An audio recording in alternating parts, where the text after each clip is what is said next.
ನವದ್ವಾರೆ ಪುರೇ ದೇಹಿ ನೈವ ಕುರ್ವನ್ನ ಕಾರಯನ್.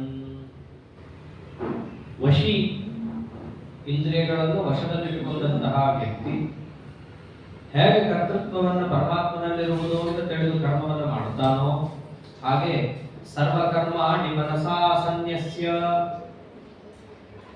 ಮತ್ತೊಬ್ಬರ ಕೈಯಿಂದ ಇವನು ಮಾಡಿಸ್ತಾ ಇದ್ದಾಗ ನಾನು ಮಾಡಿಸಿದೆ ಅವನಿಂದ ಅಂತನ್ನುವ ಭಾವನೆಯನ್ನು ಕೂಡ ಈತ ಬಿಡಬೇಕು. ಹೇಗೆ ನಾನು ಮಾಡಿದೆ ಅನ್ನೋದನ್ನು ಬಿಡ್ತಾನೋ ಅವನಿಂದ ನಾನು ಮಾಡಿಸಿದೆ ಅನ್ನೋ ಭಾವನೆಯನ್ನು ಬಿಡಬೇಕು. ಇವೆರಡನ್ನು ಬಿಟ್ಟಾಗ ನವದ್ವಾರೆ ಪುರೇ ದೇಹಿ ನೈವ ಕುರ್ವನ್ನ ಕಾರ್ಯ. ನವದ್ವಾರೆ ಪುರೇ ದೇಹಿ ಸುಖಿ. ಈ ಶರೀರ ಹೇಗಿದೆ? ನವದ್ವಾರ, ಎಲ್ಲರಿಗೂ ಗೊತ್ತಿರುವಂತಹ ಅಂಶ. ಎರಡು ಕಣ್ಣು, ಎರಡು ಕಿವಿ, ಮೂಗಿರೋ ಎರಡು ಹೊಳ್ಳೆ, ಆಮೇಲೆ ಬಾಯಿ, ಮಲಮೂತ್ರ ವಿಸರ್ಜನ ದ್ವಾರಗಳು. ಒಟ್ಟು ಹೀಗೆ ನವದ್ವಾರದ ದೇಹ ಅಂತ.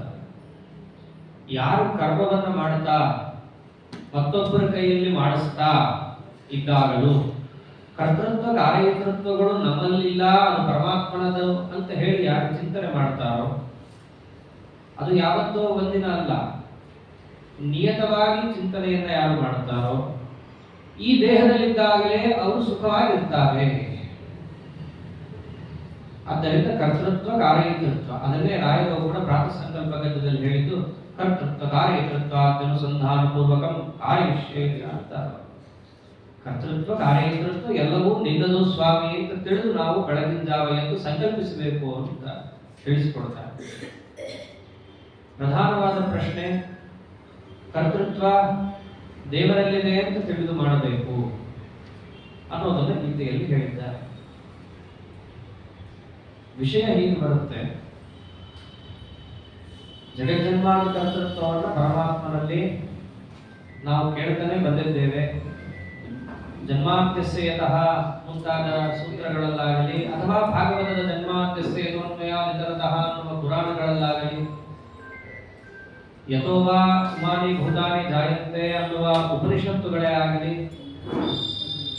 ಜಗಜ್ಜನ್ಮಾದಿ ಕರ್ತೃತ್ವ ಪರಮಾತ್ಮನಲ್ಲಿದೆ ಅನ್ನುವ ಅಂಶವನ್ನು ನಿರ್ವಿವಾದವಾಗಿ ಹೇಳುತ್ತೆ. ಸರ್ವಕರ್ತೃತ್ವವು ಪರಮಾತ್ಮನಲ್ಲಿದೆ ಅಂತ ಹೇಳಿದ್ದಾಗ ಪ್ರಶ್ನೆ ಸಹಜವಾಗಿ ಮೂಡುತ್ತೆ. ನಾವು ಕೆಲಸ ಮಾಡ್ತಿದ್ದೀವಲ್ಲ, ನಾವು ಕೇಳ್ತಿದ್ದೀವಿ, ನಾವು ಮಾತಾಡ್ತಿದ್ದೀವಿ, ನಾವು ನಡೀತಿದ್ದೇವೆ, ಕೂಡ್ತಿದ್ದೇವೆ ಅಂತ ಹೇಳಿ ಆ ಎಲ್ಲಾ ಕ್ರಿಯೆಗಳನ್ನ ನಾವು ಮಾಡ್ತಾ ಇರೋದು ನಮ್ಮ ಅನುಭವದಲ್ಲಿದೆ. ಎಲ್ಲವನ್ನೂ ದೇವರು ಮಾಡ್ತಾ ಇದ್ದಾನೆ ಅಂದ್ರೆ ನಾನು ಮಾಡ್ತಿಲ್ವಾ? ನಾನು ಮಾಡ್ತಾ ಇದ್ದೀನಿ. ಅನುಭವಕ್ಕೆ ವಿರುದ್ಧವಾಗಿ ಯಾವ ಸಿದ್ಧಾಂತವೂ ಕೂಡ ಮಂಡಿಸಲಿಕ್ಕೆ ಸಾಧ್ಯವೇ ಇಲ್ಲ.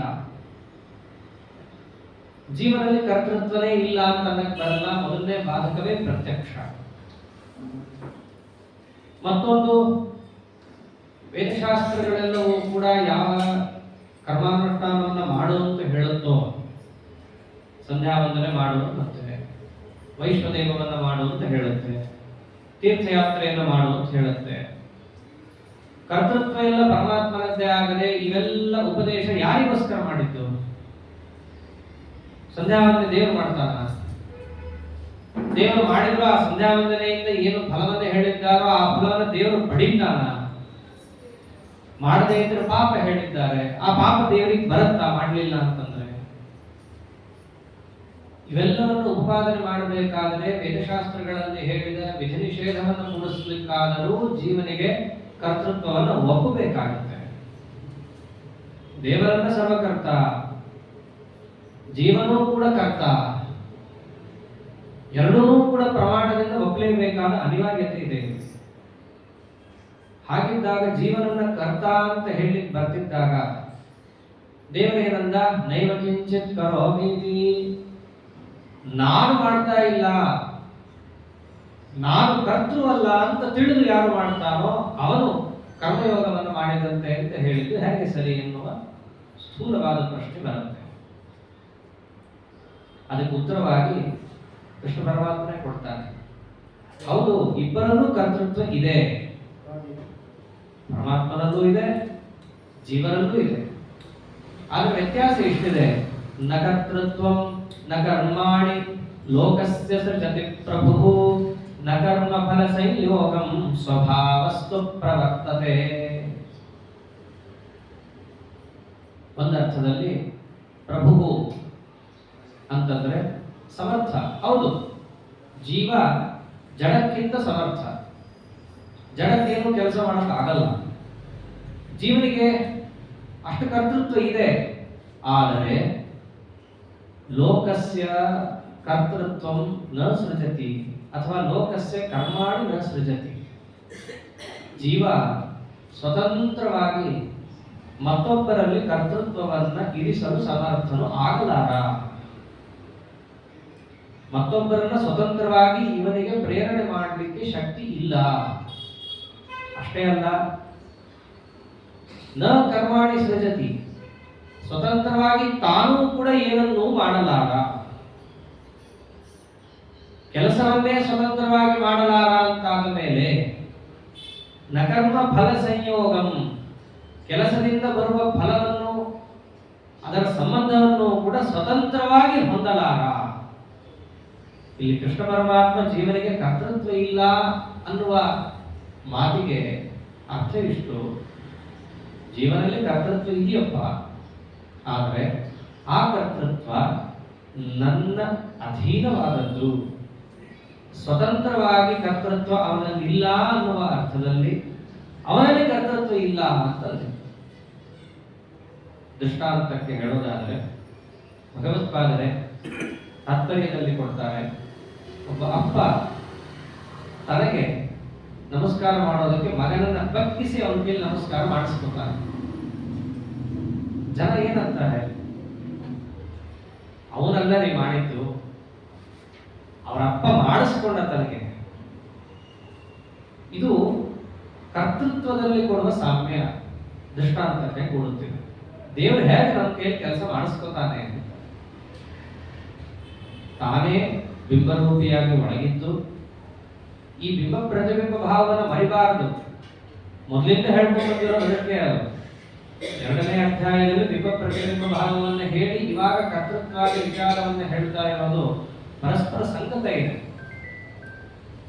ಕೃಷ್ಣ ಪರಮಾತ್ಮ ಮೊದಲಿಗೆ ಜೀವ ಹೇಗಿದ್ದಾನೆ ಅಂತ ತಿಳಿಸಬೇಕಾದ್ರೆ ಜೀವ ಪ್ರತಿಬಿಂಬ ಅಂತಂದ. ಅದನ್ನು ಇಲ್ಲಿ ನಾವು ಸೇರಿಸ್ಕೋಬೇಕಾಗುತ್ತೆ. ಬಿಂಬ ಒಳಗಡೆ ಪರಮಾತ್ಮ ಕರ್ತೃತ್ವವನ್ನ ತನ್ನಲ್ಲಿ ಏನು ಸ್ವತಂತ್ರವಾಗಿ ಹೊಂದಿದ್ದಾನೋ ಅಂತಹ ಪರಮಾತ್ಮ ತಾನು ಒಳಗೆ ಚೇಷ್ಟಾದಿಗಳನ್ನು ಮಾಡಿ ಪ್ರತಿಬಿಂಬನಾದಂತಹ ಆ ಜೀವನಲ್ಲಿ ಆ ಕರ್ತೃತ್ವಕ್ಕೆ ಪ್ರಚೋದಕನಾಗಿ ಅವನ ಕೈಯಿಂದ ಮಾಡಿಸ್ತಾನೆ. ಇಲ್ಲಿ ಸಂದೇಹ ಬರುತ್ತೆ, ಜೀವನದಲ್ಲಿ ಯಾವ ಕರ್ತೃತ್ವ ಇದೆಯೋ ಅದು ದೇವರದ್ದೇ ಕರ್ತೃತ್ವನ ಅಂತ. ದೇವರೇ ತನ್ನ ಕರ್ತೃತ್ವವನ್ನು ಜೀವನಿಗೆ ಕೊಡ್ತಾನ? ದೇವರೇ ತನ್ನಲ್ಲಿರುವ ಕರ್ತೃತ್ವ ಸ್ವಾತಂತ್ರ್ಯವನ್ನು ಜೀವನಿಗೆ ಕೊಡ್ತಾನ ಅಂತ ಪ್ರಶ್ನೆ ಬಂದ್ರೆ ಭಗವತ್ಪಾದರಂತಾರೆ ಸರ್ವಥಾ ಅದು ಆಗೋಕೆ ಸಾಧ್ಯ ಇಲ್ಲದ ಮಾತು ಅಂತಾರೆ. ಸ್ವಾತಂತ್ರ್ಯ ದೇವರ ಸ್ವಭಾವ, ದೇವರ ಗುಣ. ಅವನು ಯಾವತ್ತೂ ತನ್ನ ಸ್ವಾತಂತ್ರ್ಯವನ್ನ ಯಾರಿಗೂ ಕೊಡಲ್ಲ, ಕೊಡಕ್ಕಾಗೋದು ಇಲ್ಲ, ಕೊಟ್ಟವನಿಗೂ ತಗೊಳಕ್ಕಾಗಲ್ಲ. ಆದ್ದರಿಂದ ದೇವರು ಕೆಲವರು ಹೀಗೂ ವಾದ ಮಾಡ್ತಾರೆ, ದೇವರು ಸ್ವಾತಂತ್ರ್ಯವನ್ನ ಕೊಡ್ತಾನ್ರಿ ಅಂತ ಹೇಳಿ. ದೇವರು ಸ್ವಾತಂತ್ರ್ಯವನ್ನ ಕೊಡೋದೇ ಇಲ್ಲ, ಕೊಟ್ಟರು ಇವನು ತಗೊಳಕ್ಕಾಗಲ್ಲ. ಕಾರಣ ಸ್ವಾತಂತ್ರ್ಯ ಭಗವತ್ ಸ್ವರೂಪ. ಕರ್ತೃತ್ವವನ್ನ ದೇವರು ಜೀವನದಲ್ಲಿ ಕೊಡ್ತಾನೆ ಅಂತಂದ್ರೆ ತನ್ನಲ್ಲಿರೋದನ್ನ ಒಂದು ಮುರಿದು ಬಿಟ್ಟು ಕೊಡ್ತಾನಂತ ಅರ್ಥ ಅಲ್ಲ. ಜೀವನಲ್ಲೇ ಒಂದು ಕರ್ತೃತ್ವ ಇದೆ, ದೇವರಲ್ಲೂ ಒಂದು ಕರ್ತೃತ್ವ ಇದೆ. ದೇವರಲ್ಲಿರುವಂತಹ ಕರ್ತೃತ್ವ ದೇವರ ಅಧೀನ. ಹಾಗಿದ್ರೆ ಜೀವನಲ್ಲಿರುವ ಕರ್ತೃತ್ವ ಜೀವನ ಅಧೀನನ ಅಂದ್ರೆ ಅಲ್ಲ ಅಂತ ಉತ್ತರ ಕೊಡ್ತಾರೆ. ಜೀವನಲ್ಲಿರುವ ಕರ್ತೃತ್ವನೂ ಅವನ ಅಧೀನನೇ. ಹೇಗೆ ಅಂತಂದ್ರೆ ಇದಕ್ಕೆ ಆಡಿಸ್ತಾರಲ್ಲ, ನಮ್ಮಲ್ಲಿ ಪ್ರಸಿದ್ಧ ದೃಷ್ಟಾಂತ ಕೊಡ್ತಾರೆ. ಬೊಂಬೆ ಆಡಿಸುವಾಗ ಎಲ್ಲರಿಗೂ ಗೊತ್ತಿರೋ ದೃಷ್ಟಾಂತನೇ ಅದು. ಕೈಯನ್ನ ಮೇಲಿದ್ದವನು ಆಡಿಸ್ತಾನೆ. ಬೊಂಬೆಯಲ್ಲಿ ಆ ಚಲನವಲನಗಳನ್ನು ನೋಡುತ್ತೀವಿ. ಬೊಂಬೆಯಲ್ಲಿರೋ ಕ್ರಿಯಾ ಬೊಂಬೆದೆ, ಬೆರಳದಲ್ಲ. ಬೆರಳಲ್ಲಿರೋ ಕ್ರಿಯಾ ಬೆರಳದೇನೆ, ಅದು ಬೊಂಬೆದಲ್ಲ. ಆದರೂ ಮಾಡಿರುವ ಕ್ರಿಯೆಗೆ ಅಧೀನವಾದ ಕ್ರಿಯೆ ಯಾವುದು? ಬೊಂಬೆಯಲ್ಲಿರುವ ಕ್ರಿಯಾ ಅಂತಂತೆ. ಹಾಗೆ ಕರ್ತೃತ್ವ ಜೀವನಲ್ಲೇ ಇದ್ದರೂ ಆ ಕರ್ತೃತ್ವ ಯಾರ ಅಧೀನವಾಗುತ್ತೆ? ಸ್ವತಂತ್ರನಾದ ಆ ಪರಮಾತ್ಮನ ಅಧೀನವೇ ಆಗಿರುತ್ತೆ. ಇನ್ನ ಭಗವತ್ಪಾದರೆ ಗೀತಾ ತಾತ್ಪರ್ಯದಲ್ಲಿ ಮತ್ತೊಂದು ದೃಷ್ಟಾಂತ ಕೊಡ್ತಾರೆ. ದೇವರು ಹೇಗೆ ನಮ್ಮಲ್ಲಿ ಕರ್ತೃತ್ವವನ್ನು ರಕ್ಷಣೆ ಮಾಡುತ್ತಿದ್ದಾರೆ ಅಂತಂದರೆ, ಹೇಗೋ ಈ ರಾಜ್ಯದಲ್ಲಿ ರಾಜ ತನ್ನ ಮಕ್ಕಳಿಗೆ ರಾಜ್ಯವನ್ನು ಕೊಟ್ಟು ಆಡಪ್ಪ ಅಂತ ಬಿಟ್ಟುಬಿಡ್ತಾನಲ್ಲ, ಹಾಗೆ ಬಿಟ್ಟುಬಿಡಲ್ಲ. ಒಂದ್ಸರ್ತಿ ವಾಪಸ್ಬಿಟ್ರೆ ಮುಗೀತು. ಅವನೇನು ಆಳ್ತಾನೋ ಪಾಲಕತ್ವ ಅನ್ನೋದು ತನ್ನಲ್ಲಿ ಇದ್ದದ್ದು ಅವನಿಗೆ ಕೊಟ್ಟು ಬಿಟ್ಟ, ಮುಗಿದೋಯ್ತು. ಹಂಗಲ್ಲ ಇದು. ಮತ್ತೆ ಹೇಗೆ ಅಂತಂದ್ರೆ, ಮಹಾರಾಜ ತಾನು ಪಯೋವ್ರತಾದಿಗಳನ್ನ ಮಾಡ್ತಿದ್ರು, ಬಂದ ಬ್ರಾಹ್ಮಣರಿಗೆ ಫಲಾದಿಗಳನ್ನ ಕೊಡ್ತಾನೆ, ನೀವು ಇದನ್ನು ಸ್ವೀಕಾರ ಮಾಡ್ರಿ ಅಂತ ಹೇಳಿ. ಅವಾಗ ಅವ್ರು ಏನ್ ಮಾಡ್ತಾರೆ? ಅದೇ ಹಣ್ಣನ್ನ ತಿನ್ಬೇಕಾದ್ರೂ ತಿನ್ನೋದು ಹಣ್ಣು ಬ್ರಾಹ್ಮಣರೇ, ಅವ್ರು ತಿನ್ನಲ್ಲವಂತೆ. ಏನ್ ಹೇಳ್ತಾರೆ ಅವಾಗ? ಈ ಹಣ್ಣು ನಮ್ದಲ್ಲ, ಅವನೇ ಕೊಟ್ಟಿದ್ದು, ನಾವು ತಿಂತಾ ಇದೀವಿ ಅಷ್ಟೇ ಅಂತ. ಹಣ್ಣು ಜೀವನ ಕರ್ತೃತ್ವ, ದೇವರ ಅಧೀನನೇ ಎಲ್ಲ ಕಾಲದಲ್ಲೂ. ಆ ಕರ್ತೃತ್ವವನ್ನು ಬಳಸಿಕೊಂಡು ಸಾಧನೆಯಲ್ಲಿ ತೊಡಗಬೇಕಾಗಿರೋದು ಜೀವನೇ, ದೇವರಲ್ಲ. ಮತ್ತ ಆ ಕರ್ತೃತ್ವವನ್ನು ಉಪಭೋಗಿಸುವವನು ಯಾರು? ಈ ಜೀವನೇ, ದೇವರಲ್ಲ. ಹಾಗಾಗಿ ಕರ್ತೃತ್ವವನ್ನು ಈ ರೀತಿಯಲ್ಲಿ ನಾನು ಬಿಡಬೇಕು, ಈ ರೀತಿಯಲ್ಲಿ ಹಿಡ್ಕೋಬೇಕು ಅಂತ ಹೇಳಿದ್ದೇನೆ. ನೀನು ಮಾಡ್ತಿರುವಂತಹ ಎಲ್ಲ ಕೆಲಸವು ನಿನ್ನಲ್ಲಿರುವ ಕರ್ತೃತ್ವದಿಂದ ಆಗದಿದ್ದರೂ ಕೂಡ ಆ ಕರ್ತೃತ್ವವು ನನ್ನಧೀನ ಅಂತ ತಿಳ್ಕೊಂಡು ನೀ ಕೆಲಸ ಮಾಡಿದರೆ ಆ ಕೆಲಸವನ್ನ ಕರ್ಮಯೋಗ ಅಂತ ಕರಿತೀವಿ. ಇಲ್ಲದಿದ್ದ ಪಕ್ಷದಲ್ಲಿ ಅದು ಬಂಧನಕ್ಕೆ ಕಾರಣವಾಗುತ್ತೆ. ಕರ್ಮಯೋಗ ಅನ್ನೋದು ಅಪರೋಕ್ಷ ಜ್ಞಾನಕ್ಕೆ ಕಾರಣವಾಗಲ್ಲ. ಈ ಅಂಶವನ್ನು ತಿಳಿಸ್ತಾರೆ. ಮತ್ತೆ ಯಾರು ಕೆಲಸ ಮಾಡ್ತಾರೆ? ಜೀವನದಲ್ಲಿರೋ ಕರ್ತೃತ್ವ ಅವನ ಅಧೀನ ಅಲ್ಲ. ಮತ್ತೆ ನಿಜವಾಗ್ಲೂ ಕೆಲಸ ಮಾಡೋದು ಯಾರು? ಅದಕ್ಕಂದ ಸ್ವಭಾವಸ್ತು ಪ್ರವರ್ತತೆ ಅಂತ. ಸ್ವಭಾವಸ್ತು ಪ್ರವರ್ತತೆ. ಸ್ವಭಾವ ಅಂತಂದ್ರೆ ಸ್ವಯಮೇವ ಭವತಿ ಸ್ವಭಾವ. ಯಾವಾಗಲೂ ತಾನೇ ತಾನಾಗಿ ಇರ್ತಾನೆ, ಮತ್ತೊಬ್ಬರ ಅಧೀನನಾಗಿರಲ್ಲ. ಅಂತಹ ಸ್ವತಂತ್ರನಾದ ಪರಮಾತ್ಮ ಅಂತ ಅರ್ಥ. ಅವನೇ ಪ್ರವರ್ತತೆ, ಎಲ್ಲ ಕಡೆಯಲ್ಲೂ ಪ್ರವೃತ್ತಿ ಮಾಡೋದು. ಜೀವ ಯಾವತ್ತೂ ಕೂಡ ಸ್ವತಂತ್ರವಾಗಿ ಪ್ರವೃತ್ತಿ ಮಾಡಲ್ಲ. ಈ ಶಬ್ದ ಬಹಳ ಸೂಕ್ಷ್ಮ ಇರುತ್ತೆ. ಜೀವನನ್ನ ಪ್ರವೃತ್ತಿ ಮಾಡಲ್ಲ ಅಂತ ಹೇಳ್ತಿಲ್ಲ, ಜೀವ ಸ್ವತಂತ್ರವಾಗಿ ಪ್ರವೃತ್ತಿಯನ್ನ ಮಾಡಲ್ಲ. ಮತ್ತೆ ಮಾಡೋದೆಲ್ಲ ಯಾರು ಸ್ವತಂತ್ರವಾಗಿ ಕೆಲಸ? ಭಗವಂತನೇ ಮಾಡೋದು. ಮತ್ತೆ ಇನ್ನೂ ಸಮಸ್ಯೆನೇ ಬರುತ್ತೆ. ಸ್ವತಂತ್ರವಾಗಿ ಪ್ರವೃತ್ತಿ ಮಾಡೋದು ಭಗವಂತ, ಅವನ ಆಡಿಸಿದ್ರೆ ಇವನಲ್ಲಿ ಕರ್ತೃತ್ವ ಉಂಟಾಗಿ ಇವನು ಕೆಲಸ ಮಾಡೋದು ಅಂತ ಆಯ್ತು. ಅಂದ್ರೆ ಒಂದರ್ಥದಲ್ಲಿ ದೇವರೇ ಮಾಡದಂಗಾಯ್ತು. ಆದ್ದರಿಂದ ಜೀವನಿಗೆ ಯಾಕೆ ಮತ್ತೆ ಪುಣ್ಯ ಪಾಪಗಳನ್ನ ಹಂಚಿ ಸ್ವರ್ಗಾದಿಗಳನ್ನ ಹಂಚಿ ಅವನನ್ನ ಯಾಕೆ ಸಂಸಾರದಲ್ಲಿ ತಳ್ಳಬೇಕು? ವಸ್ತುತಃ ಕರ್ಮವನ್ನು ಮಾಡದವನು ಪ್ರಧಾನವಾಗಿ ದೇವರಾಗಿದ್ದರೆ ಪುಣ್ಯ ಪಾಪಗಳ ಸಂಬಂಧ ಯಾರಿಗಾಗಬೇಕಿತ್ತು? ದೇವರಿಗಾಗಬೇಕಿತ್ತು. ಇವನಿಗೆ ಯಾಕಾಗತ್ತೆ? ಅದಕ್ಕೆ ಪರಮಾತ್ಮ ಉತ್ತರ ಕೊಡ್ತಾನೆ, ವ್ಯತ್ಯಾಸ ಇದೆ ಅಂತ. ನಾದತ್ತೆ ಕಸ್ಯಚಿತ್ ಪಾಪಂ ನಚೈವ ಸುಕೃತಂ ವಿಭುಃ ಅಜ್ಞಾನೇನಾವೃತಂ ಜ್ಞಾನಂ ತೇನ ಮುಖ್ಯಂತಿ ಜಂತವಃ ಅಂತ. ನಾದತ್ತೆ ಕಸ್ಯಚಿತ್ ಪಾಪಂ, ಸುಲಭವಾಗಿ ಪರಮಾತ್ಮನೇ ಉತ್ತರ ಕೊಡ್ತಾನೆ. ಕೇಳುತ್ತಿದ್ರೆ ಅರ್ಥ ಆಗಬೇಕು.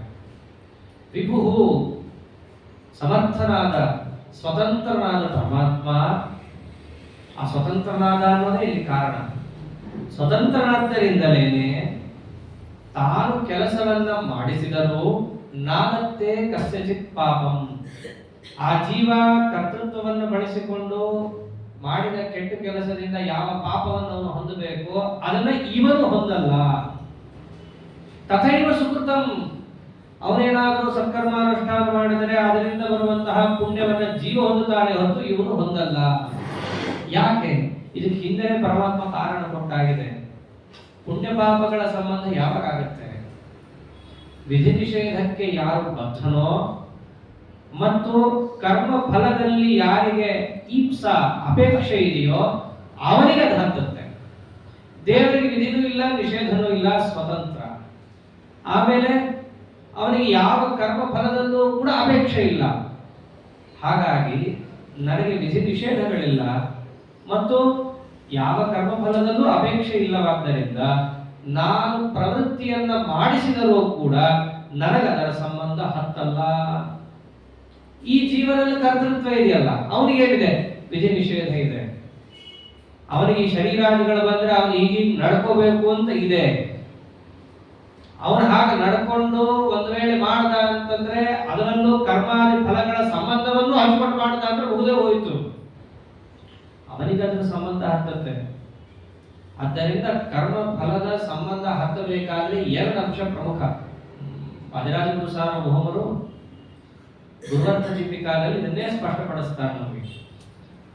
ಕರ್ತೃತ್ವಾಧಿಕರಣದಲ್ಲಿ ಸರ್ವಕರ್ತೃತ್ವ ದೇವರದ್ದೇನಿದೆ, ಜೀವನದ್ದೇನಿದೆ ಎಂದು ಕೆಲಸ ಅಂತ ಪ್ರಶ್ನೆ ಹಾಕೊಂಡು ಸ್ವಯಂ ಅವರೇ ತತ್ವಪ್ರಕಾಶಕ ಗುರುವಂತ ದೀಪಿಕಾದಲ್ಲಿ ಇದನ್ನೇ ತಿಳಿಸ್ತಾರೆ. ನೋಡ್ರಿ, ಪಾಪ ಪುಣ್ಯ ಸಂಬಂಧ ಹತ್ತಬೇಕಂದ್ರೆ ಎರಡು ಅಂಶ ಮುಖ್ಯ.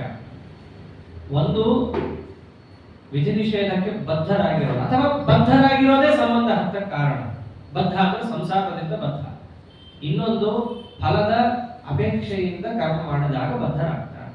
ಅದಕ್ಕೆ ಅಪರೋಕ್ಷ ಜ್ಞಾನಿಗಳೆಲ್ಲರೂ ಕೂಡ ವಿಷ್ಣು ಪ್ರೀತಿಗೋಸ್ಕರ ಅಂತ ಮಾಡೋದ್ರಿಂದ ಅವರಿಗೆ ಪುಣ್ಯ ಪಾಪಗಳು ಹತ್ತಲ್ಲ. ಅದು ಅಪರೋಕ್ಷ ಜ್ಞಾನದ ಮಹಿಮೆ. ಅಪರೋಕ್ಷ ಜ್ಞಾನದ ಮಹಿಮೆಗೂ ಪುಣ್ಯ ಪಾಪದ ಸಂಬಂಧ ಹತ್ತಲ್ಲ ಅಂತ ಏನ್ರಿ ಸಂಬಂಧ ಅಂತ ಕೇಳಿದ್ರೆ ಇದೇನೆ. ಭಗವಂತನನ್ನ ಕಂಡಾಗ ಅವನನ್ನು ಬಿಟ್ಟು ಬೇರೆ ನಮಗೆ ಮನಸ್ಸು ಹೆಂಗ ಹೋಗುತ್ತ್ರಿ? ಅವ್ರು ಏನೇ ಕೆಲಸ ಮಾಡಿದರು, ಅವ್ರ ಅಶ್ವಮೇಧನೆ ಮಾಡ್ಲಿ, ರಾಜಸೂಯನೇ ಮಾಡ್ಲಿ, ಎಂತದ್ದೇ ಮಾಡ್ಲಿ, ಅಶ್ವಮೇಧದಿಂದ 105 ಫಲವನ್ನ ಮೇಲ್ನೋಟಕ್ಕೆ ಹೇಳಿದಂತೆ ಕಂಡರು ಅವರಲ್ಲಿ ಮನಸ್ಸೇ ಇಲ್ಲ. ಯಾಕಂದ್ರೆ ಅದಕ್ಕಿಂತಲೂ ಸರ್ವೋತ್ತಮವಾದ ವಸ್ತುವನ್ನು ಕಂಡುಬಿಟ್ಟಿದ್ದಾರೆ ಅವರು. ಅದರ ಅಪೇಕ್ಷೆನೇ ಇಲ್ಲ ಅವರಿಗೆ. ಅಪೇಕ್ಷೆ ಇಲ್ಲ ಅಂತರಿಂದಲೇ ಅವರಿಗದ ಸಂಬಂಧ ಹತ್ತಲ್ಲ. ಸಂಬಂಧ ಯಾವಾಗ ಹತ್ತತ್ತೆ? ಲೋಕದ ಪದಾರ್ಥದಲ್ಲಿ ಮನಸ್ಸಿನಿಂದ ಸಂಬಂಧ ಹಚ್ಕೊಂಡಾಗ, ಅದಕ್ಕೋಸ್ಕರ ಅಂತ ಕರ್ಮವನ್ನು ಮಾಡಿದಾಗ ಅದರ ಸಂಬಂಧ ಹತ್ತುತ್ತೆ. ಹಂಗಿದ್ರೆ ನಾವು ಇವತ್ತೇನಾದ್ರು ಮಾಡಲಿಲ್ಲ ಅಂತಂದ್ರೆ ನಾವು ಮಾಡಿದ ಕರ್ಮಪದ ಸಂಬಂಧ ನಮ್ಗೆ ಆಗಲ್ವಾ ಅಂತಂದ್ರೆ ಉತ್ತರ, ಅದಕ್ಕೆ ನಿಷ್ಕಾಮ ಕರ್ಮ ಮಾಡುವುದು ಹೇಳಿತ್ತು ಅಂತ ಪರಮಾತ್ಮ 2ನೇ ಅಧ್ಯಾಯದಿಂದ ನಾವು ನೋಡ್ಬೇಕು. ಬರೀ ಅದೋ ಒಂದು ಪ್ರಕರಣವನ್ನು ನೋಡ್ತಾ ಭಗವದ್ಗೀತೆಯ ಅಭಿಪ್ರಾಯವನ್ನು ಹಿಡಿಯಕ್ಕಾಗಲ್ಲ. ನಿಷ್ಕಾಮ ಕರ್ಮಕ್ಕೆ ಯಾಕೆ ಒತ್ತು ಕೊಡ್ತಾ ಕೊಡ್ತಾ ಹೇಳಿದ್ದು? ಮನಸ್ಸನ್ನ ವಿಷಯಗಳಿಂದ ತೆಗೆಯೋದ್ರಿಂದಲೇ ನಿನಗೆ ಕರ್ಮಗಳ ಸಂಬಂಧ ಹತ್ತಲ್ಲ, ಹತ್ತಿರೋದನ್ನು ಬಿಡಿಸುತ್ತೆ ಮೊದಲು. ಅನೇಕ ಬಾರಿ ದೃಷ್ಟಾಂತದಲ್ಲಿ ಹೇಳಿದ್ದೀನಿ ನಾನು. ಗೋಡೆ ಮೇಲೆ ಪೋಸ್ಟರ್ಗಳನ್ನ ಅಂಟಿಸ್ತಾ ಇದ್ದಾಗ ನಿಜವಾದ ಗೋಡೆ ಮೇಲೆ ಏನು ಪೇಂಟ್ ಹೊಡೆದಿದ್ದಾರೆ ಅಂತ ಗೊತ್ತಾಗಲ್ಲ. ಅಷ್ಟು ಪೋಸ್ಟರ್ಗಳಿದ್ದಾಗ ನಾವೇನ್ ಮಾಡ್ತೀವಿ? ಗೋಡೆ ಪೇಂಟು ಅಥವಾ ಗೋಡೆಯನ್ನು ಗುರುತಿಡಬೇಕು ಅಂದ್ರೆ ಆ ಪೋಸ್ಟರ್ಗಳನ್ನ ಹರಿತಾ ಹರಿತಾ ಹರಿತಾ ಬರ್ತೀವಿ. ಗೋಡೆ ಸಿಗ್ಬೇಕಲ್ಲ ಅಂತ ಪೇಂಟ್ ಗೋಡೆಗೆ ಹಚ್ಬೇಕು, ಪೋಸ್ಟರ್ಗೆ ಹಚ್ಬೇಕು. ಹಾಗೆ ಮನಸ್ಸು ಏನು ಇವತ್ತಾನೆಲ್ಲ ಅನಾದ ಕಾಲದಿಂದ ವಿಷಯವನ್ನ ಹಚ್ಕೊಂಡು ಬಂದಿರೋದಕ್ಕೆ ಕಿತ್ತಬೇಕಲ್ಲ ನನ್ನ ಮನಸ್ಸಿಂದ. ಅದಕ್ಕೆ ಏನು ಹೇಳಿರೋದು? ನಿಷ್ಕಾಮ ಕರ್ಮ ಹೇಳಿರೋದು. ಮೊದಲು ಕಿತ್ತುಕೋಪ್ಪ. ಅದಕ್ಕೆ ಕರ್ಮ ಸನ್ಯಾಸ ಹೇಳಿದ್ದು. ದೇವರು ಕರ್ಮ ಸನ್ಯಾಸ ಹೇಳಿದ್ದೆ ಮನಸ್ಸಿನಲ್ಲಿ ನಿನಗೆ ಸರಿಯಾದಂತಹ ತತ್ವಜ್ಞಾನ ಮೂಡಬೇಕಂದ್ರೆ, ಶುದ್ಧವಾದ ಅಂಶಗಳು ಬಂದು ಕೂಡಬೇಕಂದ್ರೆ ಮೊದಲು ಅದರ ಮೇಲೆ ಹಚ್ಕೊಂಡಿದ್ದೀಯಲ್ಲ ಅಶುದ್ಧ, ಅದನ್ನ ತೆಗಿ. ಅದನ್ನ ತೆಗೆದಾಗ ನಿಜವಾದ ಅಂತರಂಗ ಏನು ಅನ್ನೋದು ಸ್ಪಷ್ಟವಾಗುತ್ತೆ. ಆಮೇಲೆ ನೀನು ಅದರ ಮೇಲೆ ಏನ್ ಬೇಕಾದ್ರೂ ಮಾಡು. ತತ್ವಜ್ಞಾನವನ್ನು ಹಾಕೋದು ಹಿಡ್ಕೊಳ್ಳುತ್ತೆ.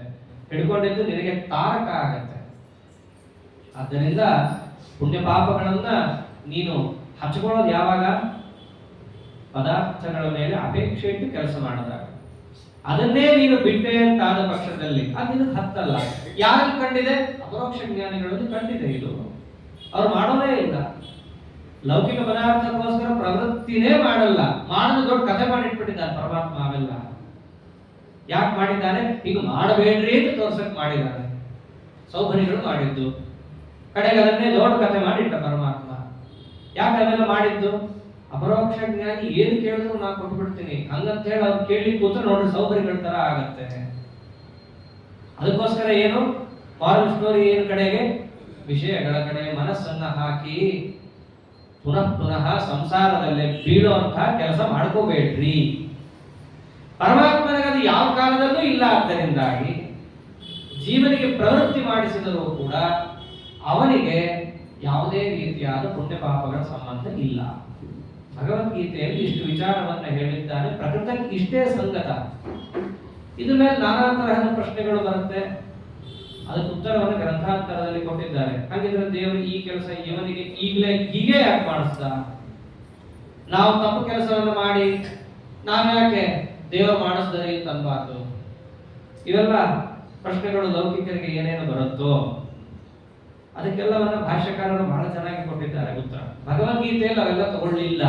ಯಾಕೆಂದ್ರೆ ಅರ್ಜುನನಿಗೆ ಕರ್ಮ ಸನ್ಯಾಸ ಕರ್ಮಯೋಗ ಹೇಳಕ್ಕೆ ಆ ಪ್ರಶ್ನೆಗೆ ಅನುಗುಣವಾಗಿ ಎಷ್ಟು ಬೇಕಿತ್ತು ಅಷ್ಟು ಹೇಳ್ದ. ಈ ಪ್ರಶ್ನೆಗೆಲ್ಲ ಉತ್ತರ ಕೊಟ್ಟಿದ್ದಾರೆ. 3 ಅಂಶವನ್ನು ನೋಡಿಕೊಂಡು ದೇವರು ಏನ್ ಮಾಡಿಸ್ತಾನೆ, ಪ್ರತಿಯೊಬ್ಬರಲ್ಲೂ ಕೆಲಸ ಮಾಡಿಸ್ತಾನೆ. ಅದೇ ಹೇಳಿದ್ದಾರಲ್ಲ, ಸ್ವಭಾವ ಅರ್ಥಾತ್ ಯೋಗ್ಯತಾ, ಸಂಸ್ಕಾರ, ಪೂರ್ವಕರ್ಮ, 3 ನೋಡಿ ಪರಮಾತ್ಮ ಮಾಡಿಸ್ತಾನೆ. ಅಷ್ಟೇ ಯಾಕೆ, ಇವತ್ತಿಲ್ಲಿ ಕೂತ್ಕೊಂಡು ನಾವು ಹೇಳೋದಾಗಲಿ, ನೀವು ಕೇಳೋದಾಗಲಿ, ಅದಕ್ಕೋಸ್ಕರ ನಡ್ಕೊಂಡು ಬರೋದಾಗಲಿ, ಆದ್ಮೇಲೆ ಪುನಃ ಹೋಗೋದಾಗಲಿ, ಪ್ರತಿಯೊಂದು ಕೂಡ ನಾವೇನು ಕರ್ಮವನ್ನ ಮಾಡ್ತಿದ್ದೀವಿ ಅಂತ ಅನ್ಕೋತೀವೋ ಅದೆಲ್ಲ ಕರ್ಮಕ್ಕೂ ಕೂಡ ಯಾವುದೋ ಒಂದು ಪೂರ್ವ ಕರ್ಮವನ್ನು ನಿಮಿತ್ತ ಮಾಡಿ ಪರಮಾತ್ಮ ಮಾಡಿಸ್ತಾ ಇರ್ತಾರೆ. ಇದು ಒಂದು. ಇನ್ನೊಂದು ಪರಮ ಮುಖ್ಯವಾಗಿ ಯೋಗ್ಯತಾ, ಜೀವಸ್ವರೂಪ ಯೋಗ್ಯತಾ. ಅದಕ್ಕೆ ತಕ್ಕ ಹಾಗೆ ಪರಮಾತ್ಮ ಕೆಲಸ ಮಾಡಿಸ್ತಾನೆ. ಒಂದು ಮಾತು ಬರುತ್ತೆ, ಯಾಕೆ ಕಲ್ಯಾಣಿಗಳಿಗೆ ಪರಮಾತ್ಮ ಸ್ವರೂಪಾನಂದಾದ ಭಾಗರೂಪವಾದ ಮೋಕ್ಷ ಕೊಡಲ್ಲ? ಅವರಿಗೆ ಮೋಕ್ಷ ಇದೆ, ಆದರೆ ದುಃಖಾತಿಶಯ ರೂಪವಾದ ಮೋಕ್ಷ. ಸ್ವರೂಪಾನಂದಾದ ಭಾಗರೂಪವಾದ ಮೋಕ್ಷ ಯಾಕೆ ಕೊಡಲ್ಲ ಅಂದ್ರೆ ದೇವರಿಗೆ ತಾಕತ್ತಿಲ್ವಾ ಕೊಡಕ್ಕೆ? ಸರ್ವತಂತ್ರ ಸ್ವತಂತ್ರ ತಾನೇ ಅವನು. ಕರ್ತುಂ ಅಕರ್ತುಂ ಅನ್ಯಥಾ ಕರ್ತುಂ ಸಮರ್ಥ. ಯಾಕೆ ಕೊಡಲ್ಲ ಅವನಿಗೆ? ಯಾಕೆ ಕೊಡಲ್ಲ ಅಂತಂದ್ರೆ ಅವನ ಸ್ವಭಾವ ಹಾಗಿಲ್ಲ, ಕೊಡಲ್ಲ. ಅವನ ಸ್ವಭಾವ ತಾಮಸ ಸ್ವಭಾವ, ಅಜ್ಞಾನಗಳಿಂದ ತುಂಬಿರೋ ಸ್ವಭಾವ, ದುಃಖದಿಂದಲೇ ತುಂಬಿರೋ ಸ್ವಭಾವ. ಮೋಕ್ಷ ಅಂದ್ರೆ ಬೇರೆ ಏನಲ್ಲ. ಮೋಕ್ಷ ಯಾರಿಗೆ ಅರ್ಥ ಆಗಿಲ್ಲ ಅವ್ರು ಈ ಪ್ರಶ್ನೆ ಕೇಳಿದ್ರೆ ಒಂದು ಹೇಳ್ಬೋದು. ಮೋಕ್ಷ ಅರ್ಥ ಮಾಡ್ಕೊಂಡ್ರೆ ಈ ಪ್ರಶ್ನೆಯೇ ಬರಲ್ಲ.